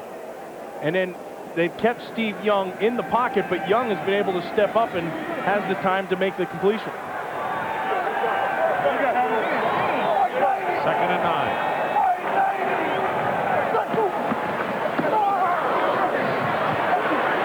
Young has Rice. Steps out of bounds with Wolford giving him a lot of room, and a gain of 15 into Bear territory. Again, more time. Watch Harris Barton working on Trace Armstrong. 93 is going to work. He's going to get a jam, and then watch right there. Boom. You see what that was? That was Ricky Waters giving him a hand. And I think when Harris Barton is on his game like he is right now, he doesn't need a hand.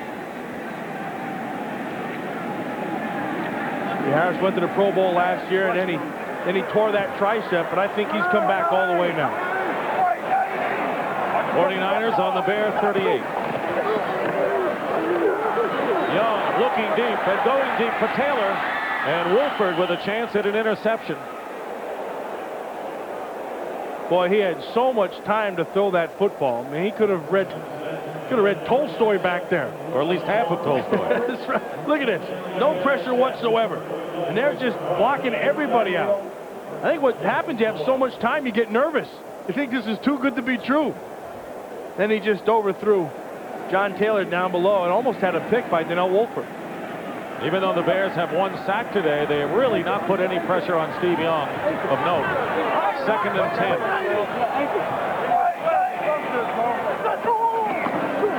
Waters, Dexter Carter.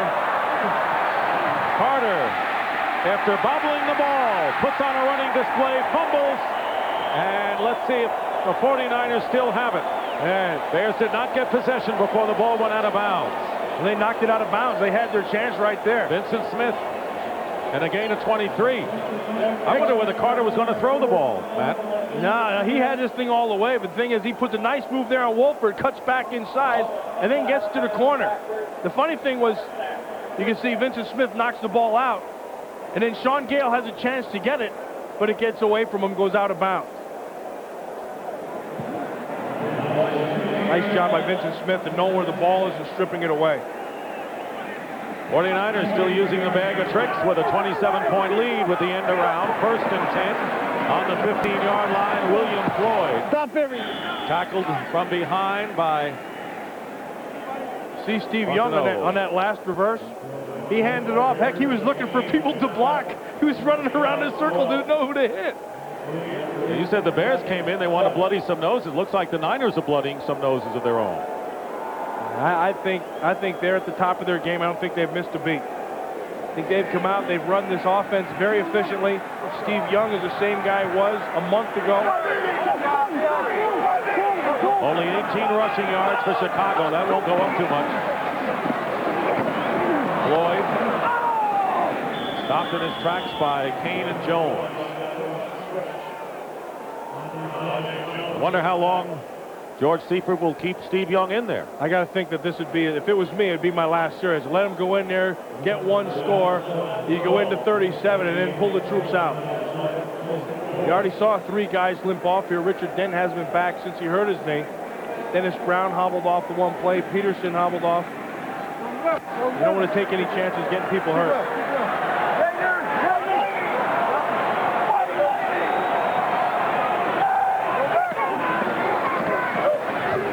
Young pass caught by Jones, and the Bears won't let him get in. But it'll be 1st and goal for the 49ers. Mark Carrier and company. Go ahead, Steve Young. He just throws that ball and on a line. Watch this ball come right in. The only place it really can be thrown. Look at the coverage right there. That's a perfectly thrown ball, and then Brent Jones really wants to get into that end zone. Sean Gale's not going to let him get in because he started to spin out there to his left. Jones already got in once today. 1st and goal at the 1. 5 catches and a touchdown. William Floyd goes in for his 3rd touchdown of the game. That's number 3. Remember last year in this divisional game, Ricky Waters had 5. Heck, these guys can't decide who wants to spike the ball.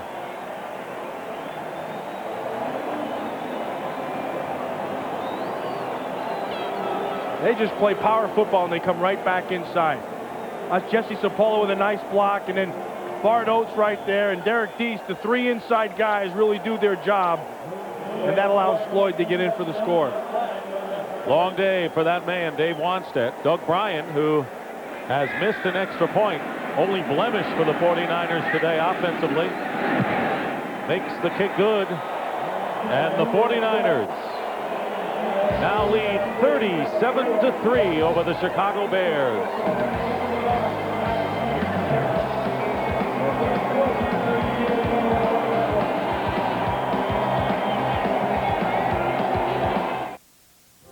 There's nothing soft about the software business, especially when it's yours. Product cycles used to last years. Mine, more like minutes. The money side is a distraction. It's hard to focus on cash flow and 401k plans while your programs are crashing around you. Take control of your future. A plan from Merrill Lynch can show you how.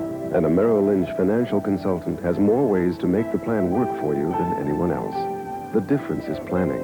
The difference is Merrill Lynch. Everybody needs some money sometime. When you need money fast. Hello, Dad? Count on Western Union. We send more money to more people around the world than anyone else. Western Union, the fastest way to send money worldwide. Clean or what? Super 8 motel rooms are clean. Here are clean, there are clean. Everywhere a clean. And comfortable. Super 8 Motels, 1-800-800-8000. Clean, comfortable, and affordable. Go ahead. Make a wish. Then share it with your Allstate agent, who knows planning makes wishes come true, and who can outline a life insurance plan to assure family security and college funding and a comfy retirement are in the stars for you.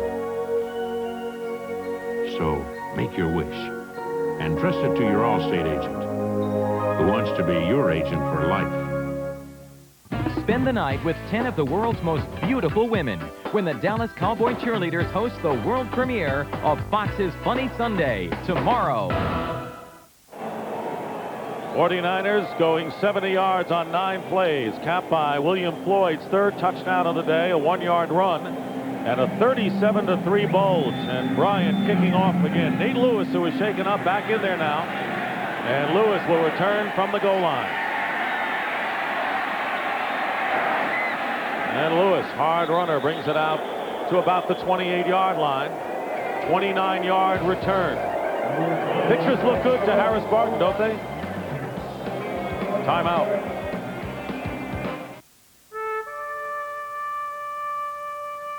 At Super Bowl I, a little-known quarterback named Elmer Brooker was on the sidelines for the Green Bay Packers. He did not play. 9 years later with the Steelers, he was slated to start, but was injured during the coin toss. And where was he when they wanted to send him in Super Bowl 21? Searching for his lost contact lens. Although he's never played, Elmer Brooker was a member of every winning Super Bowl team until he retired last year from the world champion Cowboys. I look at it this way, I had a great seat for every game. To Elmer and armchair quarterbacks everywhere, Miller Lite says thanks for letting us play a part in the Super Bowl. It feels weird not being there. Tell me about it. It's the award-winning cable comedy no network would dare show. Until now. Tell me what you want. Dream On. Network premiere Sunday at 9:30, 8:30 Central. 37-3, the 49ers lead the Bears, and they've scored 37 unanswered points after that opening field goal by Butler. Tomorrow, the Packers and the Cowboys. One of these teams will be playing the 49ers here next week. And that Green Bay Packer team with Brett Favre throwing the football, they didn't score the touchdowns last week, and I think it's clear that they do miss Sterling Sharp. But I think with Edgar Bennett and Shamor underneath in the tight end and throwing the ball outside to Brooks, they're going to have to move the ball down the field methodically. Kind of the same defense that the Chicago Bears defense is playing right now. And as you pointed out earlier, the Dallas Cowboys have been out of sync. They've been struggling as of late, and they've got to get back into it, especially looking at what they could be facing. First down on the 28. Red Hall replaces Brian Young at defensive tackle for San Francisco. Here's Raymond Harris. No gain. Yeah, I really think right now that the Bears have to open it wide up. And you got to go with 4 wide, spread the field, even go to hurry-up offense. You got to do something to score points. I mean, you're down by 34 points. You're not going to get there by running Raymond Harris up inside. And they didn't bring Eric Kramer in to hand the ball off either. Second down and 10.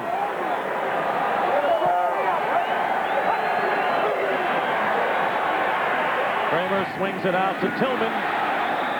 He was covered out there by Lee Woodall, couldn't hold on. But you can see the great coverage downfield by the 49ers on the deep receivers. And if you're going to have to throw the ball underneath, you don't have Lewis Tillman in there. You got to put Robert Green in. He's the guy who catches the ball. Look, I think you just throw everything out. I mean, don't be conventional now, because this is not a conventional time of the game. You're down 34 points. You don't have a game plan for that.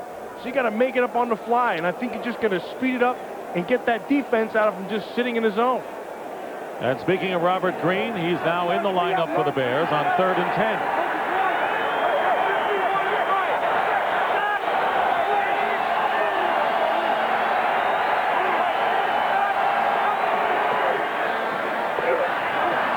Kramer's pass, trying to go to Conway, incomplete. Eric Davis aside, and that will bring up 4th down, and the Bears will kick. I don't like that series by the Bears at all. I don't like trying to run inside, and I don't like the conventional offensive set. I think you spread it out. The only way you're going to get back in is if you throw it. So who are we kidding? Just get out there and start winging it. 37-3. You better start winging it. Dexter Carter is back deep.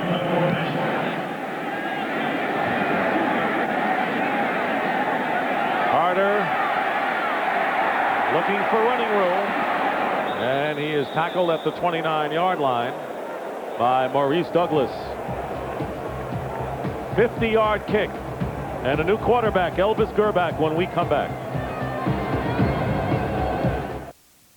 Let's figure out who this new computer is really for. You or them? All right. This is for you. This is for them. You, them. You, them, them. Probably you and them. You, if you get to the computer before they do. Definitely you. Them mostly. You sometimes. Everybody, really. If I talk about how it's built and backed and all that stuff, that won't help, because that's good for both of you. Okay, how is this? It's for everybody, but it lives in your room. You'll work it out.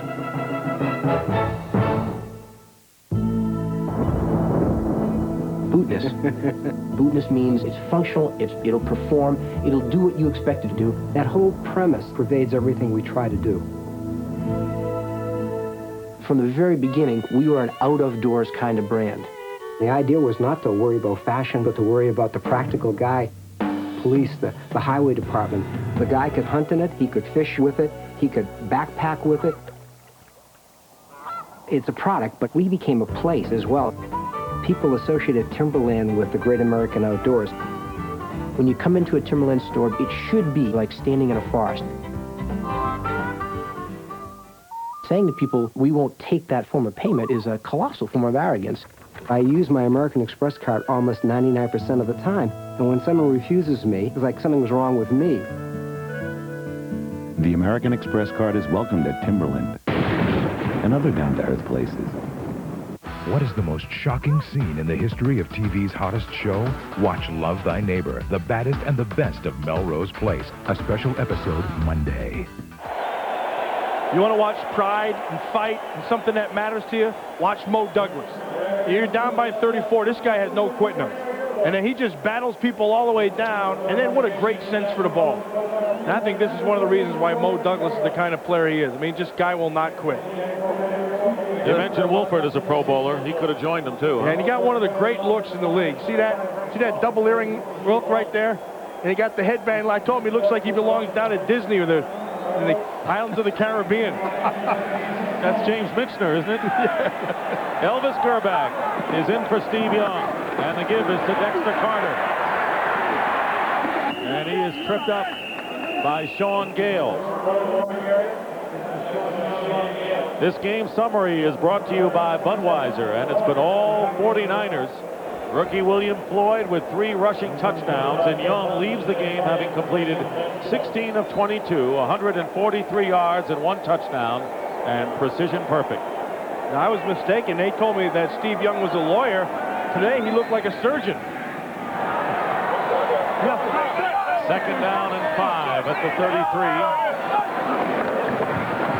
Gerback's pass thrown behind Nate Singleton. And right now, for a McDonald's game break, let's return to James Brown in our Hollywood studio. All right, Dick, you and Matt mentioned it about Green Bay and Dallas. Well, tomorrow here on Fox, Reggie White and the Packers defense will have their sights set on stopping yet another outstanding running back. This one, Emmitt Smith of the Dallas Cowboys. He's one of many weapons, and they'll be in action tomorrow here on Fox. Back to Dick and Matt. Remember, the Packers led the Cowboys Thanksgiving Day at the half. I think their defense is playing better now than it was at that time. Reggie White's healthy. Gerback in his first playoff appearance with 3rd down and 5, and the pass intended for McCaffrey is overthrown, and that'll bring up 4th down. And in case you're wondering, substitutions have also been made on the offensive line. Yes, Steve Young is a Fox and performing well on Fox today, man. Frank Pollock, Chris Dahlman, and Ralph Tam all came in on the offensive line as Wallace, Zapolo, and Oates getting a breather. That's going to be the first punt of the game coming up now for Klaus Wilmsmeyer.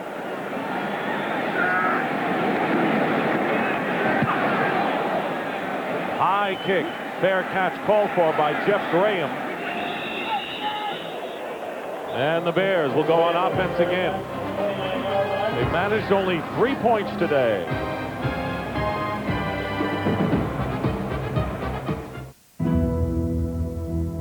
About 99 million sisters, 94 million brothers, grandparents, 96 million, 126 million moms and dads, and 257 million friends. From today on, it will be a lot easier for everyone in America to stay in touch with everyone else.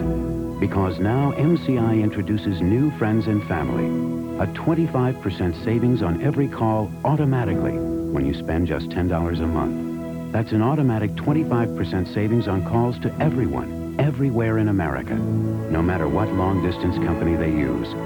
In fact, with new friends and family, you'll always save over AT&T's best program. Always. New Friends and Family is quite simply the best long-distance program for everyone in America. And that's precisely who we're inviting to join. Everyone. So call us. We've got to move fast, Kirby. I hope your book hurts. Not exactly, but this company's fast. Fast as Hertz #1 club goal? Not exactly, but they do have a special place to pick up the car. Like Hertz? Not exactly, but it'll be waiting. Under a canopy? With the keys in it? Not exactly. And protected from the weather? Not exactly. In Rent-A-Car, there's Hertz and there's not exactly. Make sure you choose the right one. Counting on that promotion, Kirby? No, not exactly. This Fox NFL special, the NFC Divisional Playoff, is brought to you by IBM. Along with Matt Millen, this is Dick Stockton here at Candlestick Park in San Francisco. Many of the regulars getting a breather as they did for the 49ers in their last regular season game. Not the defense yet, though. Steve Young with a sensational game, and the Bears start from their 29-yard line. Two tight ends, and Eric Kramer's pass to Graham. And Graham slips, and he's down. Under 5 minutes to go in the third, and Jeff gets up gingerly. Only 2 catches today for the leading receiver this year for the Bears. And then you see Tony Wise, the offensive line coach, and did a good job with that offensive line. But yeah, right now, now they're going to go still with 2 wides and 2 backs and a tight end. I do not understand. 2nd and 6, the handoff to Lewis Tillman for a couple will bring up 3rd down. If you're the Bears and you're way down 37-3, what are you trying to accomplish from here on in? I think what you got to try to do is get a little bit of confidence back in. Look, you got to score 34 points. I said it the last time. Go 4 wide receivers. Go hurry up. You have nothing to lose. You got to score points. You're not going to do it by working the clock off. I mean, that doesn't make any sense to me.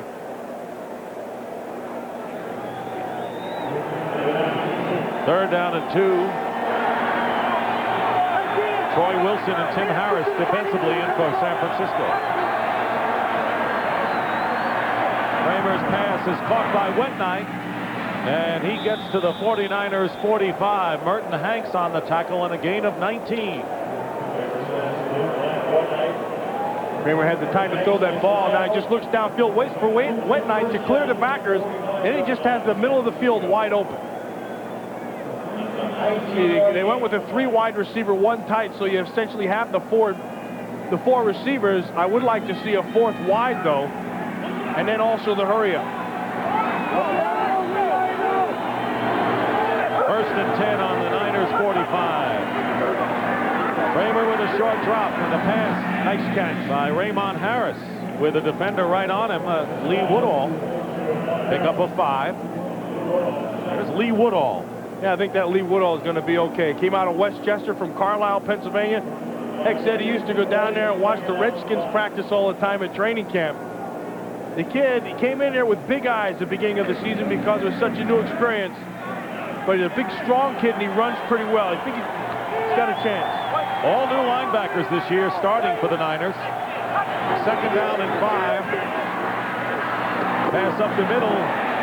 And once again, it's Raymond Harris, and meeting him head-on was Gary Plummer, who came over from San Diego and has been a big addition this year. Yeah, well, they needed somebody in the bubble who was going to attack, and Gary Plummer was their guy. You know, Plummer did it for such a long time down in San Diego. Now they bring him up here, and they just want him to be aggressive and just force things. Now, what happens sometimes with Plummer is he's not a real big guy, so he'll go flying in there, and then he may come flying out sometimes as fast as he went in when he gets those real big offensive linemen on him. This defensive unit gelled toward the 2nd half of this year. 3rd and 3.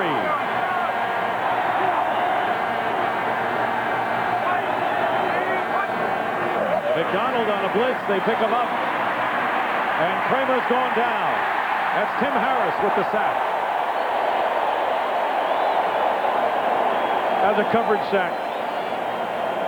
There's no place to throw that football. Everybody had coverage. Kramer looked downfield and saw nothing. And then he just had to try to buy some time by rolling out, and then Harris got him. Watch, they go with motion, and they bring Tim McDonald walking up. Now you look downfield, and there's really no place to throw the ball. Right here, look, stop, stop, stop. Everybody covered. He tries to roll outside, and that's when Harris gets him. Good coverage. 4th down and 10. 3 wide receivers line up now. Here comes the pressure. And the pass is caught for the 1st down. And Tom Waddle, the big 3rd down clutch receiver with Toy Cook on his back, gets a big 1st down to the 25-yard line and a gain of 20. Nice job by that offensive line, allowing him to have some time. And then he can find Waddle coming down right across the middle. Anytime you're running this pattern where you got to buy some time, you have to have time from your offensive line to do that. Tom Waddle been a clutch receiver for the Bears, so they make good on 4th and 10. Guard on the 25 of the Niners. Kramer zeroes in, and he completes the pass to Conway, about a yard short of another 1st down. Eric Davis defending. Now look at this offense now, you start to see him throwing it all over the place, and you wonder where the heck was it before. And I think a little bit of this is Eric Kramer, because he runs a different kind of offense. Like I said, he has the stronger arm, and he can throw that out, and he can throw it down the middle. Ball comes on the line.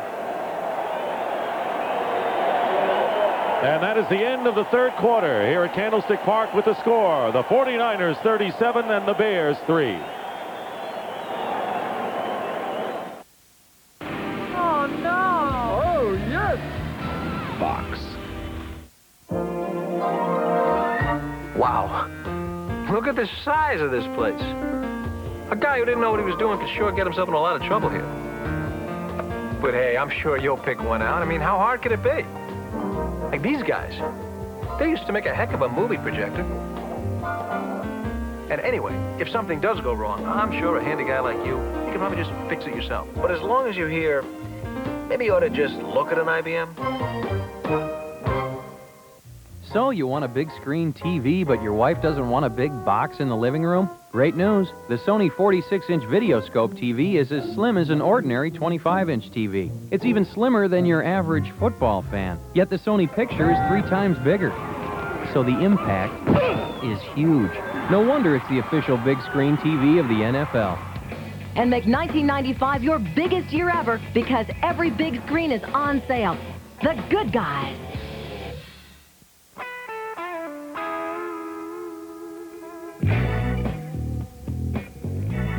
Doing nothing. Usually, this is bad. But now, doing nothing will lower the average cost of your local toll calls 40% through Pacific Bell. Automatically. No switching companies, no access codes. This is good, don't you think? Pacific Bell. The point after following the game on Channel 2, your 49er station. Start of the 4th quarter here at Candlestick Park. It's been all 49ers. Bears scored first on a Kevin Butler field goal following a San Francisco turnover, and then the Niners have 37 unanswered points, but the Bears, with their deepest penetration, have a 2nd down and 1 on the Niners 16. Kramer looking for a receiver, finds Jennings, who's got the 1st down inside the 5. Gary Plummer on the tackle. So the Bears looking for their first touchdown of the game. Let Kramer get back there, set up. He looks outside first, and then he comes back inside for Jennings. Tries to pull the safety. No pressure at all. He's able to step up and find Jennings. Good job by the O-line. Offensive tackle Jim Flanagan is in the game as a blocking back on short yardage. There's Flanagan. And Lewis Tillman is the setback at 1st and goal. Play fake and the pass, touchdown, and it's to Flanagan. He'll always be able to tell his kids that Flanagan, an offensive lineman, caught a TV. Yeah, he looks like he belonged there. You see that? Just took it, flipped it to the referee. Yeah, I knew I'd get in.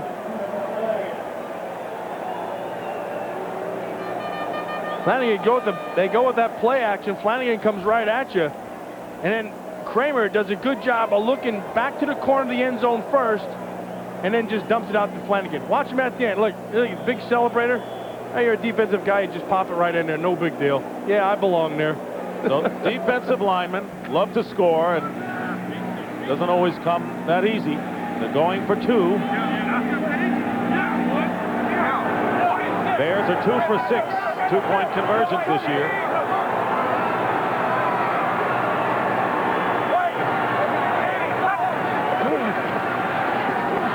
Kramer throws, and the Bears do not convert. It was intended for Curtis Conway, and so the score remains 37-9. But defensive tackle Jim Flanagan on the touchdown reception.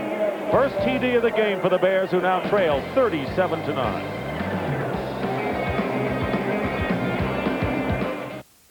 Okay, this is a message for you and you and you about getting them and her to buy you a computer, because you can't just throw one in the shopping cart when they aren't looking. Now, the thing you'll notice right away about this new computer is this, and this, and this. But the thing to stress to them is this, and this, and this, even though this one doesn't cost much more than computers that aren't and don't and won't.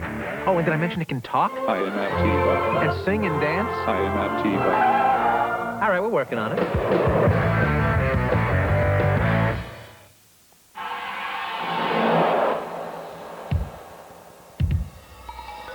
We were looking for the most significant vehicle in the market.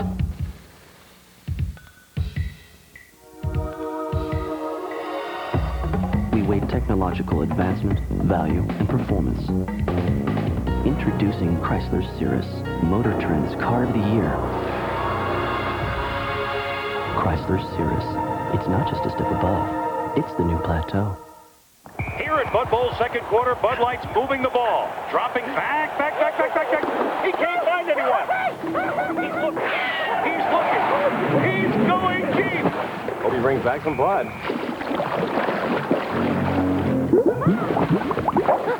At the half, Bud Light leads Budweiser 21-14. Get your Bud Bowl game card where you buy Bud and Bud Light for your chance to win $1 million. Iggy, man, you're getting way too into this. This Fox NFL special, the NFC Divisional Playoff, is brought to you by Nike, who encourages you to participate in the lives of America's youth. By Chrysler Cirrus, it's not just a step above, it's the new plateau. And by Home Box Office.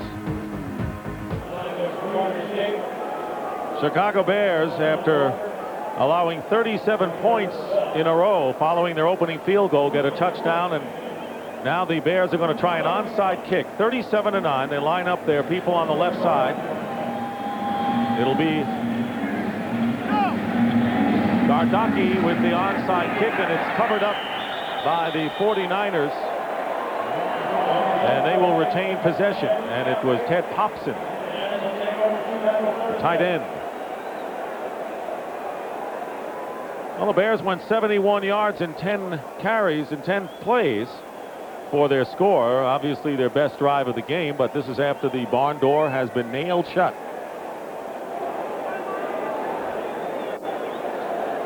So now the 49ers, with Elvis Gerback at quarterback, starting his second series, will be operating with a short field.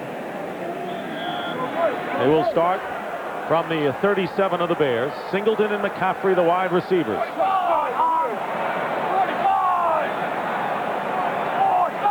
Dexter Carter in motion, and he's nailed behind the line by Zorich. That Chris Zorich has a motor. I mean, that's another one of those guys like Mo Douglas. He's not going to quit. He's going to keep on playing. A lot of pride. He had a good year this year. Not a real big guy, 275 pounds. He's only 6'1", and sometimes he has problems when offensive linemen just start pounding on him because he just doesn't have. There's not enough of them to ward it off. But I'll tell you what, he makes tackles downfield 5-10 yards because of that motor. He's a spirit. Loss of 8 yards, second and 18. Gerback with a play fake, fires, caught, wide open is Dexter Carter. And Carter is going to get in for the touchdown. Or, no, they say the 1-yard line. Mark Carrier saved the score at the 1. A 44-yard play. Boy, the middle of that field was wide open. Kerbeck had the time, stepped into it, and then he just a matter of finding him come across the middle. Then it's just a foot race, and then Carrier does a good job of getting down there, preventing the score, but it's down on the 1.5-yard line. So you get the feeling the 49ers may be going in for another score, man. Yeah, just a hunch. Adam Walker and Carter, the running backs. Over the top, no call yet. He did not get in. Adam Walker did not get over the goal line. And it'll be second down. Dave Wanstead's Bears at one time won 7 of 9 games, including victories at Miami and over the Detroit Lions, a playoff team. I think the Chicago Bear team, they're a little bit ahead of where they thought they'd be. See, R.C. Oop Owens, Alley Oop Owens there with Jerry Rice. Second and goal. And he's got it there. Touchdown for Adam Walker.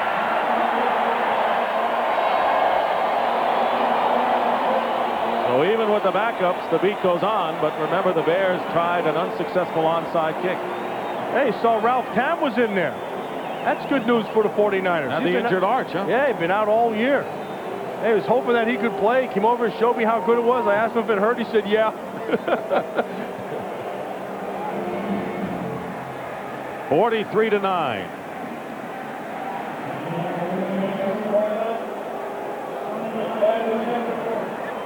Day at the office for George Seifert.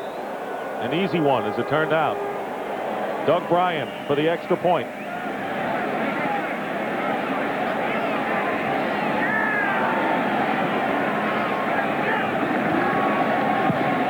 And Bryan's kick is good. Still plenty of time remaining in this fourth quarter. Adam Walker gets a playoff touchdown, and the 49ers raise their lead now to 44-9.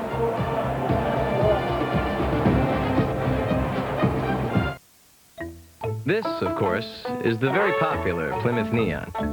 And this is the newest Plymouth Neon, the 150 horsepower Sport Coupe.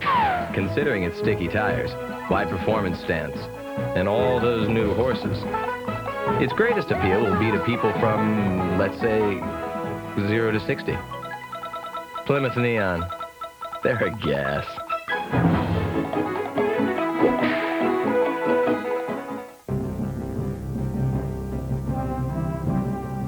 Halls of Montezuma to the shores of Tripoli, we fight our country's battles in the air, on land, and sea. During the month of February, the United States Marine Corps salutes the contributions of African Americans to its proud and distinguished history, a history that will be remembered for that elite corps of men and women who made it.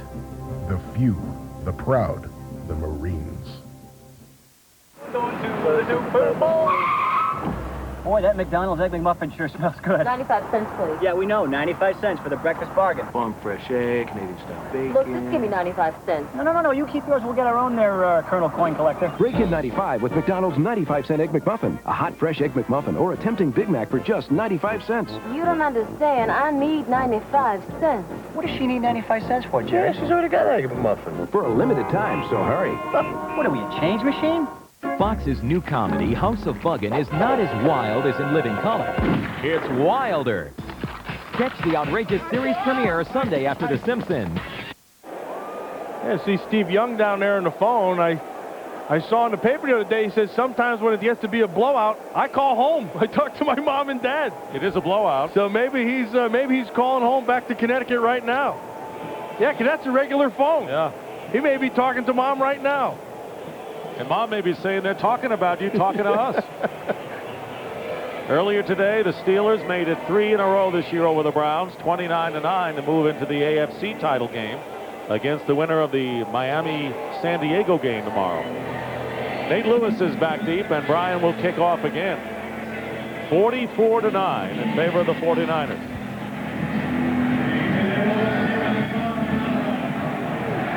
Squib kick, Lewis.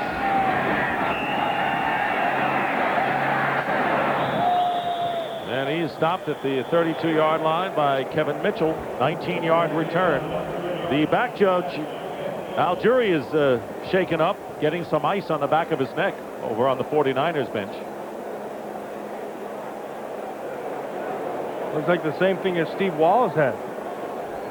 There's Steve Wallace walking around with that ice bag on the back of his neck. I understand that Jury slipped on that long play with Carter, that 44-yard play to the one. Steve's still talking to his dad, mom and dad at home. Rolling up that phone bill. First down on the 30, flips it to Lewis Tillman. Tillman is tackled by Kevin Mitchell, and right now for McDonald's game break, let's return to James Brown in our Hollywood studio. All right, Dick, as the playoffs continue tomorrow on Fox, Green Bay will be looking to ride the arm and feet of quarterback Brett Favre. A fearless competitor, he'll be the target of the headhunters on the Dallas Cowboys defense, a defense intent on successfully defending their Super Bowl title. The action is here tomorrow on Fox. Back to Dick and Matt. That could be a good game. Try to turn the tables when they lost Thanksgiving Day. Second down and 6. Kramer to Carter, and Carter is hit as the ball got there by Antonio Goss. That Dallas defense has a good pass rush. And that Charles Haley, who's really had a great year. In fact, I thought that Charles Haley or Kevin Green should have been the defensive player of the year and not Deion Sanders. And I think Deion Sanders has had a very good year, and he's made a big difference here with his 49er in terms of coverage. But for the life of me, I can't understand why a defensive back or how a defensive back could win that award. It's got to go to a front seven guy. Interesting that Rod Woodson was second, wasn't he? Third down and 6, another defensive back. Kramer's pass. Tom Waddle's got it. And that'll be a first down for Chicago. Tyrone Drakeford, you mentioned Mo Douglas, whose motor's always running regardless of the score. Yeah, Chris Zorich and Tom Waddle. You know, and Waddle's always one of those guys that as a defensive back or a linebacker, you look at him and say, oh, I could cover him. But it seems like he always comes up with the catch because he's a smart guy and he knows how to work a defender. To push him off one way, come back the other way. First down on the 47. Kramer's pass was intended for Graham. Well, we said at the outset that the 49ers, with all of the moves that Eddie DeBartolo and Carmen Policy made, acquiring all the veterans and spending all the money needed to win the Super Bowl, anything short of that would really amount to a failure for what they have done. Yeah, and really, to be honest, that hasn't changed at all since DeBartolo took over. I mean, his goals have always been very, very high, and the Super Bowl is success. Anything else is failure. Pass to Conway, and incomplete is the call. Well, you know, talking about some of the veterans that they went out and got, and how about this group? Career sackmen: Richard Dent of the Bears, Jackson of the Saints, Charles Mann of the Redskins, and Tim Harris of the Packers. Yeah, let's see, 7-8-3 carry to 1 quarter. That looks like it's about 405 if my math is good. Well, you're a whiz. That's the new math. 405 sacks that they brought in. What's the old math? The old math would have been probably 403. I'd have been off by 1 or 2. There's Dent. 3rd and 10. Kramer gets the rush, but completes the pass anyway to Waddle. And Waddle will go out of bounds after picking up another first down. Dana Hall defending, and there's some mud on Tom Waddle's jersey. That looks right, doesn't it? That looks like what Tom Waddle should be. And then you got Ricky Jackson working up top, and Tim Harris down below beating Big Cat Williams right in Kramer's face, but Kramer still can get the ball off. That's when his uniform was clean. Yeah, and then right at the end of this, you're going to see why his uniform is dirty. Again, you know, there's one of those guys that everybody thinks you can cover. He goes in clean and he comes out all Madden. 16-yard gain. Hand off to Raymond Harris. Driving, and look at Harris go. Toy Cook knocks him out of bounds. I tell you, the Bears are getting wiped out today, but they have not stopped playing hard. Yeah, they got some guys who are players. Raymond Harris is one of them. And I think what the Bears found in Raymond Harris is a fullback who can do a lot of things. And the one thing he does pretty well is lower his shoulder. So he runs pretty low. Then he doesn't stop those feet, and then he just kind of has guys bounce off him.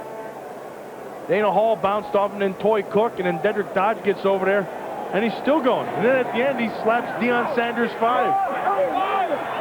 First down on the 26 of the 49ers.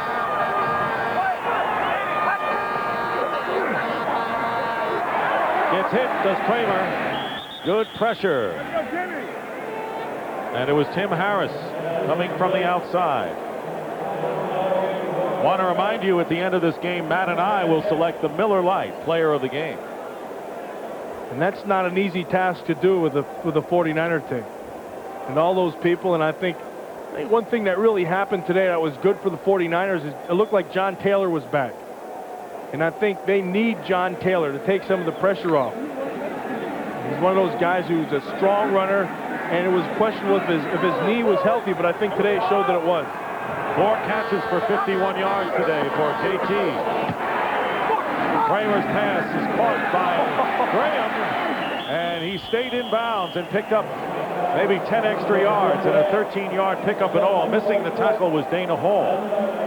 Well, he did the tightrope back down there, Graham. That ball was thrown low and outside from Kramer. He picked it, then he just had those good feet right down the sideline. There was a guy who's had a fine year for the Chicago Bears. He was sort of a forgotten man in Pittsburgh with the Steelers and came to Chicago and led the team in receiving with 68 catches. And almost had 1,000 yards, and they haven't had one of them in Chicago for a long time. On the 13-yard line, the pass to Wet Knight. And the tight end ridden down by Gary Plummer. And a gain of 3 with 8:35 on the clock. I think what Dave Wannstedt knows is that they're on their way, they're on the right track, but they're still about 5 or 6 players away. They still need to get a pass rusher, which they don't have. They still need some help in their offensive line. Here's Graham, and Dana Hall has him tackled inside the 5, close to the first down. And I guess they need a couple of skilled players as well, man. Yeah, they do. And I think they're going to be okay, though. I think Dave Wannstedt, really, when I look at that Coach of the Year, I like Bill Parcells, always have. But I think they may have picked that thing a little bit prematurely because I think Dave Wannstedt is as deserving as anyone. Well, he did not have Drew Bledsoe at quarterback, which is something that Bill Parcells had, and I'm sure Parcells is delighted with that. But Kramer, who has now completed 17 of 23, measuring to see whether the Bears have a first down.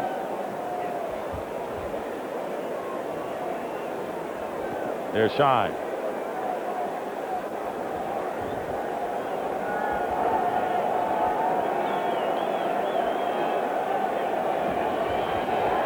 I think on the other side of the ball, those San Francisco 49ers, I think the one thing that they've done very well is they've kept that nucleus together. And with Jerry Rice and John Taylor and Brent Jones, and they augmented it with a guy like William Fuller. And they just allowed Steve Young to do his thing. They do it well. 3rd down and 1. Robert Green gets to the goal line and is not over. But he's got the first down. Dedrick Dodge undercut him, and so that'll be 1st and goal for the Bears. I think the other thing the 49ers did is help themselves defensively. You know, you're bringing a guy like Deion Sanders, which was a major coup at the time, but I think the real help comes up front. And I think those 2 young down guys, Dana Stubblefield and also Bryant Young, those are the guys who really made the difference in this defense. They'll be around for a long while. 1st and goal, Tillman, and he doesn't get over. He might have lost a half a yard. Nice read by Gary Plummer. And he saw that thing came right over the top. That's good experience. That's a good look right there, too. And there's even a lot of pride with the backups on the defensive line, and there aren't that many when you really look down to it for the 49ers. They don't want the Bears to get another TD here. Yeah, you can see it right now. They're calling for the crowd to get into it, and who's leading them? Ricky Jackson. 2nd and goal, play fake. Pass, knocked down, fine play that time by Ricky Jackson.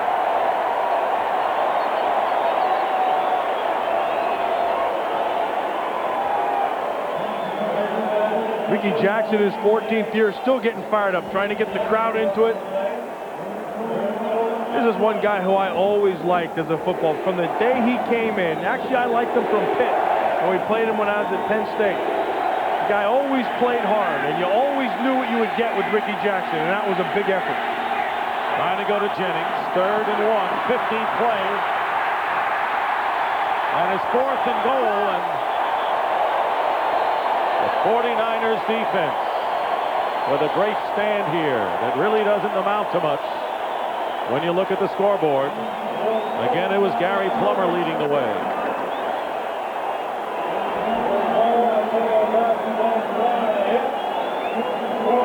Fourth and goal from the 2 now.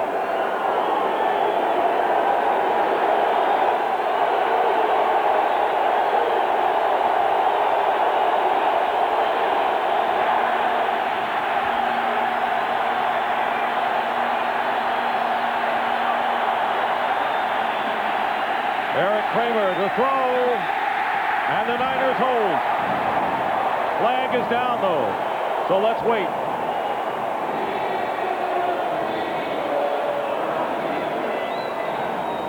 Flag thrown in the end zone. Pass interference, number 28 defense in the end zone. By rule, got the ball on the 1-yard line. First down. So it'll be another 1st and goal. Dana Hall on the pass interference in the back of the end zone gives the Bears 4 more downs. Heck, I think they should go to that secret weapon, Jim Flanagan, out of the backfield again. Watch it come with a crossing receiver at the back. Right down there, they called Dana Hall. Looked like he hit Jennings. 1st and goal. Tillman gets over. Touchdown, Chicago. So the former New York Giant, Louis Tillman, who scored last week against the Vikings with a 1-yard plunge. And it's now 44-15. And the Bears will go for 2 again. Failed in their first attempt. Tillman this time just finds Flanagan and runs right behind him. Flanagan gets a nice block. Then Tillman finds the crack. See, there's a block right there. Tillman back inside. Tillman wound up the second leading rusher for the Bears this year. 2-point conversion attempt. Tipped away, and it doesn't go again. Intended for Conway, and Toy Cook got a hand on it, so twice the Bears have been foiled, and the score remains 44-15.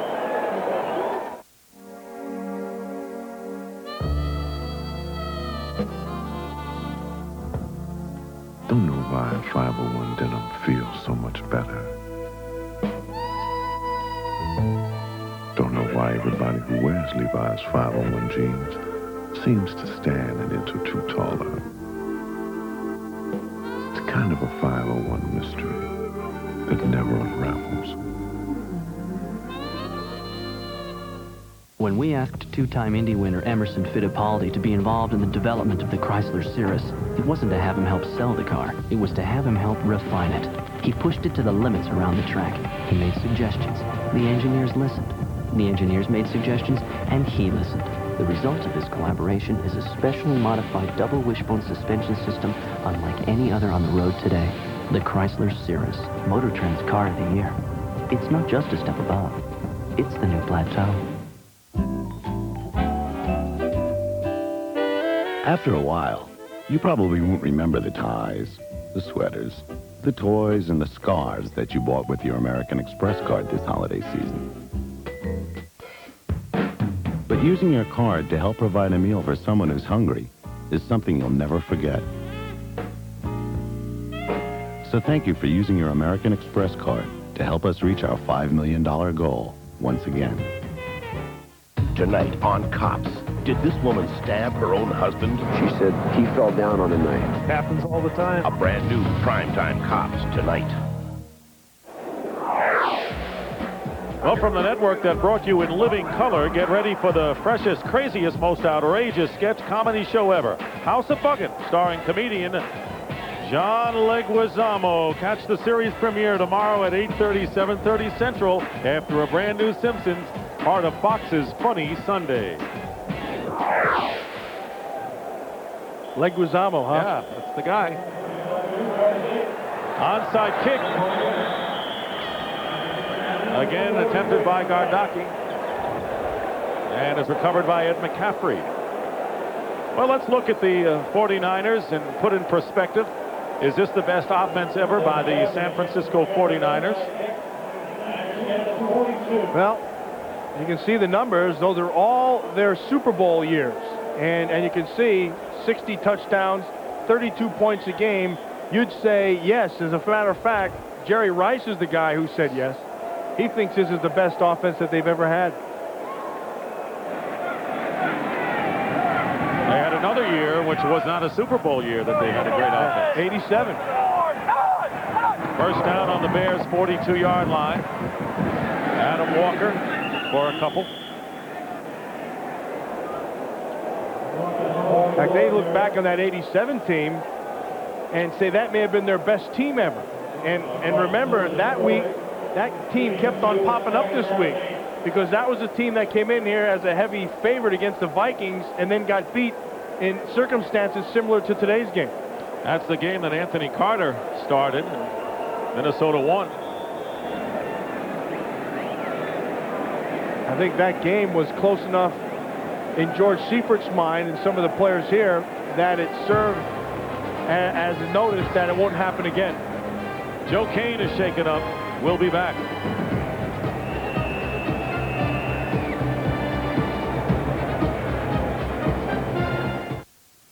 193 million sisters and brothers, moms and dads, 126 million, 250 million friends. Now, for everyone, MCI introduces new Friends and Family. A 25% savings automatically when you spend just $10 a month. That's a 25% savings on every call to everyone in America, no matter what long-distance company they use. New Friends and Family. MCI customers are invited to join, and so is everyone else. So call us. Now, the 5 greatest pigskin players ever. This week, about 27 guys made the top 5. At 5 through 2, Sanders, Natron, Rison, Aikman, Nickerson. Ow! Ooh! Look at that! Where'd he come from? Oh, yeah! Touchdown! Woo! Exciting stuff. But no match for the human highlight film. Al Del Greco. 100% adrenaline. From the hat. See you next week. This is Bruce Smith's shoe, man. Wait a minute. This is Rod Woodson's shoe. I have visions of Rod Woodson. I see him lurking like a shadow. I sense he's somewhere lurking. I hear his heartbeat. Ba-boom. Ba-boom. Ba-boom. Rod? This Fox NFL special, the NFC Divisional Playoff, is brought to you by IBM. Bob McKittrick, the offensive line coach, well, he's overdressed. We saw him the other day at Stanford on a cold day wearing shorts, a T-shirt, and sandals. Yeah, well, I tell you, that offensive line of the 49ers, you can see we give them our Miller Lite players of the game because Steve Young had the time to throw, and William Floyd had the holes to run for those touchdowns, and it's because of that offensive line. Fumble on the snap. So the Miller Lite players of the game are the offensive line for the 49ers. And you remember in midseason they had at least 3 of their starters out, but they got back when they had to get back, and they're in peak form for the important games and will play in the NFC Championship game next Sunday against either the Dallas Cowboys or the Green Bay Packers. That game coming to you tomorrow on Fox. 3rd down and 9. There's one of them there, Jesse Sapolo. Gerback with a lot of time, gets it out to Ted Hobson, and Barry Minner and company drive him out of bounds.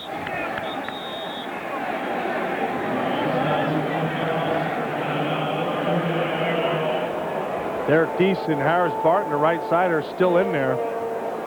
and still playing well. How about Derek Deese? He was a player that Bob McKittrick, who we showed you moments ago, really said this guy can become a terrific offensive lineman. There were some doubters in the camp for the 49ers and proved McKittrick right. Yeah, well, the guy can move. He can run well. And he can get outside, and that's the kind of offense that this 49er team is. They like to use the speed of the guards outside. Klaus Wilmsmeyer will punt for only the second time, and Jeff Graham is back for the Bears. Nearly blocked. And the kick will sail into the end zone for a touchback. With 4:01, 4 minutes exactly. You see that goof? Yeah. You see that goof jumping the ball? That's going to try to steal it. He's probably not even an official mascot. He probably just got on the field dressed as one. In case you're wondering about the Bears' worst playoff defeat, it happened in 1956 at Yankee Stadium when the Bears lost to the New York Giants in the NFL championship game 47-7. Frank Gifford, Alex Webster, Mel Triplett, stars of the Giants then. 1st and 10 on the 20-yard line. Where did that come from? Holy smokes. Here is Eric Kramer, and the pass knocked down. Fine play made back there by Tyrone Drakeford on the pass intended for Conway. Who does... It's a familiar face. Says he'll work for Super Bowl tickets. I'm sure he will. Well, we're going to thank some people who have been with us all year and have done a terrific job, and we're real close to them. And we want to tip our hats to Richie Zients, our producer, Artie Kempner, our director, Pete Macheska, our associate producer, who have been terrific cohorts for us all year, Matt. I don't think it gets much better than those guys. They don't. The best group of knuckleheads I've been around in a long time. Our executive producers, Ed Gorin and David Hill. And I'm already looking forward to next year. And so are the Chicago Bears, because I think they started something to build on. Eric Kramer's pass is caught by Wetnight, hit immediately by Mitchell.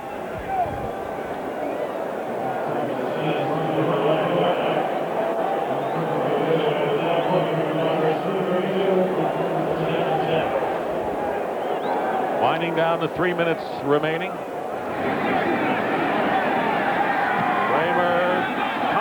Does he hold on to it? And they call it a good catch at the 40. Good for 8 yards. Plummer. Our crew also included our broadcast associates, Eric Shank and Jim Ruska, with us every week. And our fine technical crew. Audio, videotape replay, and cameraman. Penalty marker down. Kramer completes the pass to Wetnight. And Antonio Goss all over him. Clock stops with 2:36 remaining in the game.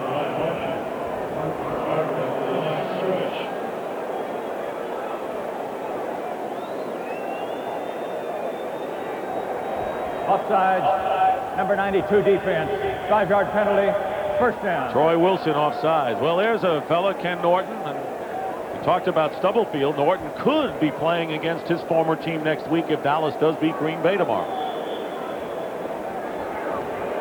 You know, the worst part about games like this when you're on the loser's sideline is 1 minute you're playing a game and then the game's over and all of a sudden you're home and it's the end of the season. And there's no practice the next day and there's no reason to show up and it just kind of all hits you. And it takes you a good month to wind down because you have all that stuff in you. And that's when the wives really kind of go nuts, when their husbands get home when the season's done and they still got to get that whole season out of them.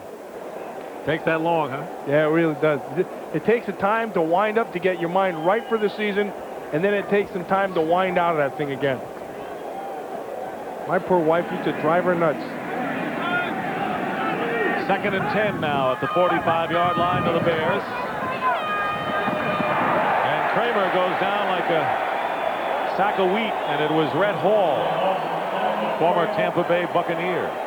And we know that wheat falls different than potatoes.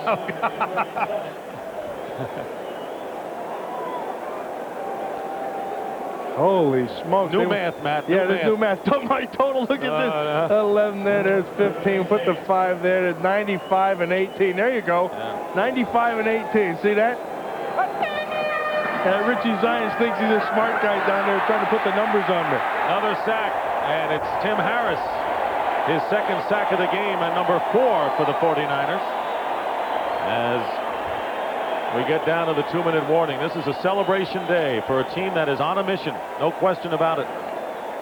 You know, and for the winning side in a game like this, the best part about it is that you get all the hoopla and all the excitement out now while the game is still going on. By the time you get to the locker room, you're on to the next game. 2-minute warning here at Candlestick. The new Chrysler Cirrus is built on 2 steel rails that run from front to rear, making the body extremely stiff for responsive handling. Only Cirrus combines this rail-through construction with cab-forward design for the complete optimization of ride-handling characteristics. And this is where that becomes more than engineering jargon. The Chrysler Cirrus, Motor Trend's car of the year. It's not just a step above, it's the new plateau. Our 6-inch meatball sub features meatballs and sauce on bread I just baked, all for a low economical price. I won't say how low, but you'll probably find enough in the cushions of your couch. The 6-inch meatball sub, only $1.69, only at Subway. You are now free to operate all electronic devices. What a hard-working bunch. And you're working harder than most. I've seen bigger screens on a calculator. Now, this is a nifty screen, but objects may shift during flight. And you're working too hard because, frankly, your hands are just designed wrong. Ooh, an IBM ThinkPad. See, now this is what it's like to fly first class.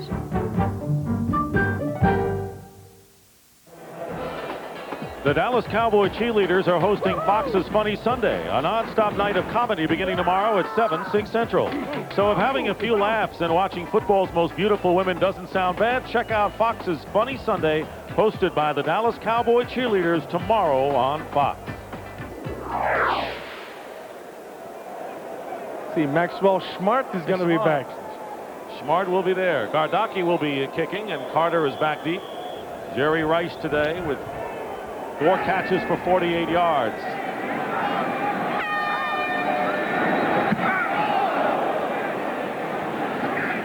They'll let that ball bounce, and it is down by Theory, who was the #1 pick this year. There's George Seifert. You know, you notice one thing about George Seifert is he never gets that Gatorade thrown on him. He said it happened his first year in '89 when they won the championship, and it hasn't happened since. And what the 49ers have done, they've assigned their equipment manager, Bronco Hinnick, to guard the bucket so George don't get doused. Hey, he's loosened up, though, considerably this year. Yeah, look how loose he looks there. No, but you're right. But we saw him practice the other day with Deion Sanders. I think they've kind of been kidding the coach, and he's loosened up, and he kind of enjoys a new personality on this ball club. Yeah, you know, I told you about personality. That personality is great when you're winning. When you're losing, personality stinks. In case you're wondering, the record for the most points in postseason, 55 by the Niners. There's Bronco right now. Yeah, look at it. There's a guy who's half the size of everybody on the sideline, and they give him the bucket. that don't make sense. He looks tough, though. Oh, yeah, he's a tough guy. Yeah, he's a tough guy when it comes to taking new socks. He doesn't let anybody get them. Largest margin of victory for the 49ers in postseason, a 45-point victory over the Denver Broncos in Super Bowl 24, 55-10. Not quite that today, but pretty huge. Well, this 49er team looks like they're ready to go. I mean, I think they erased any doubt that they would be out of sync. They came out ready to go, and they threw 44 points up there pretty quick. Coming up on the NASDAQ Stock Market Postgame Report, JB, Terry, Howie, and Jimmy will look at today's NFC and AFC Divisional Playoff games. Coming up next on the NASDAQ Stock Market Postgame Report. Tell you, my friend, it's been a treat working with you, and I appreciate it. And it's been my pleasure, believe me.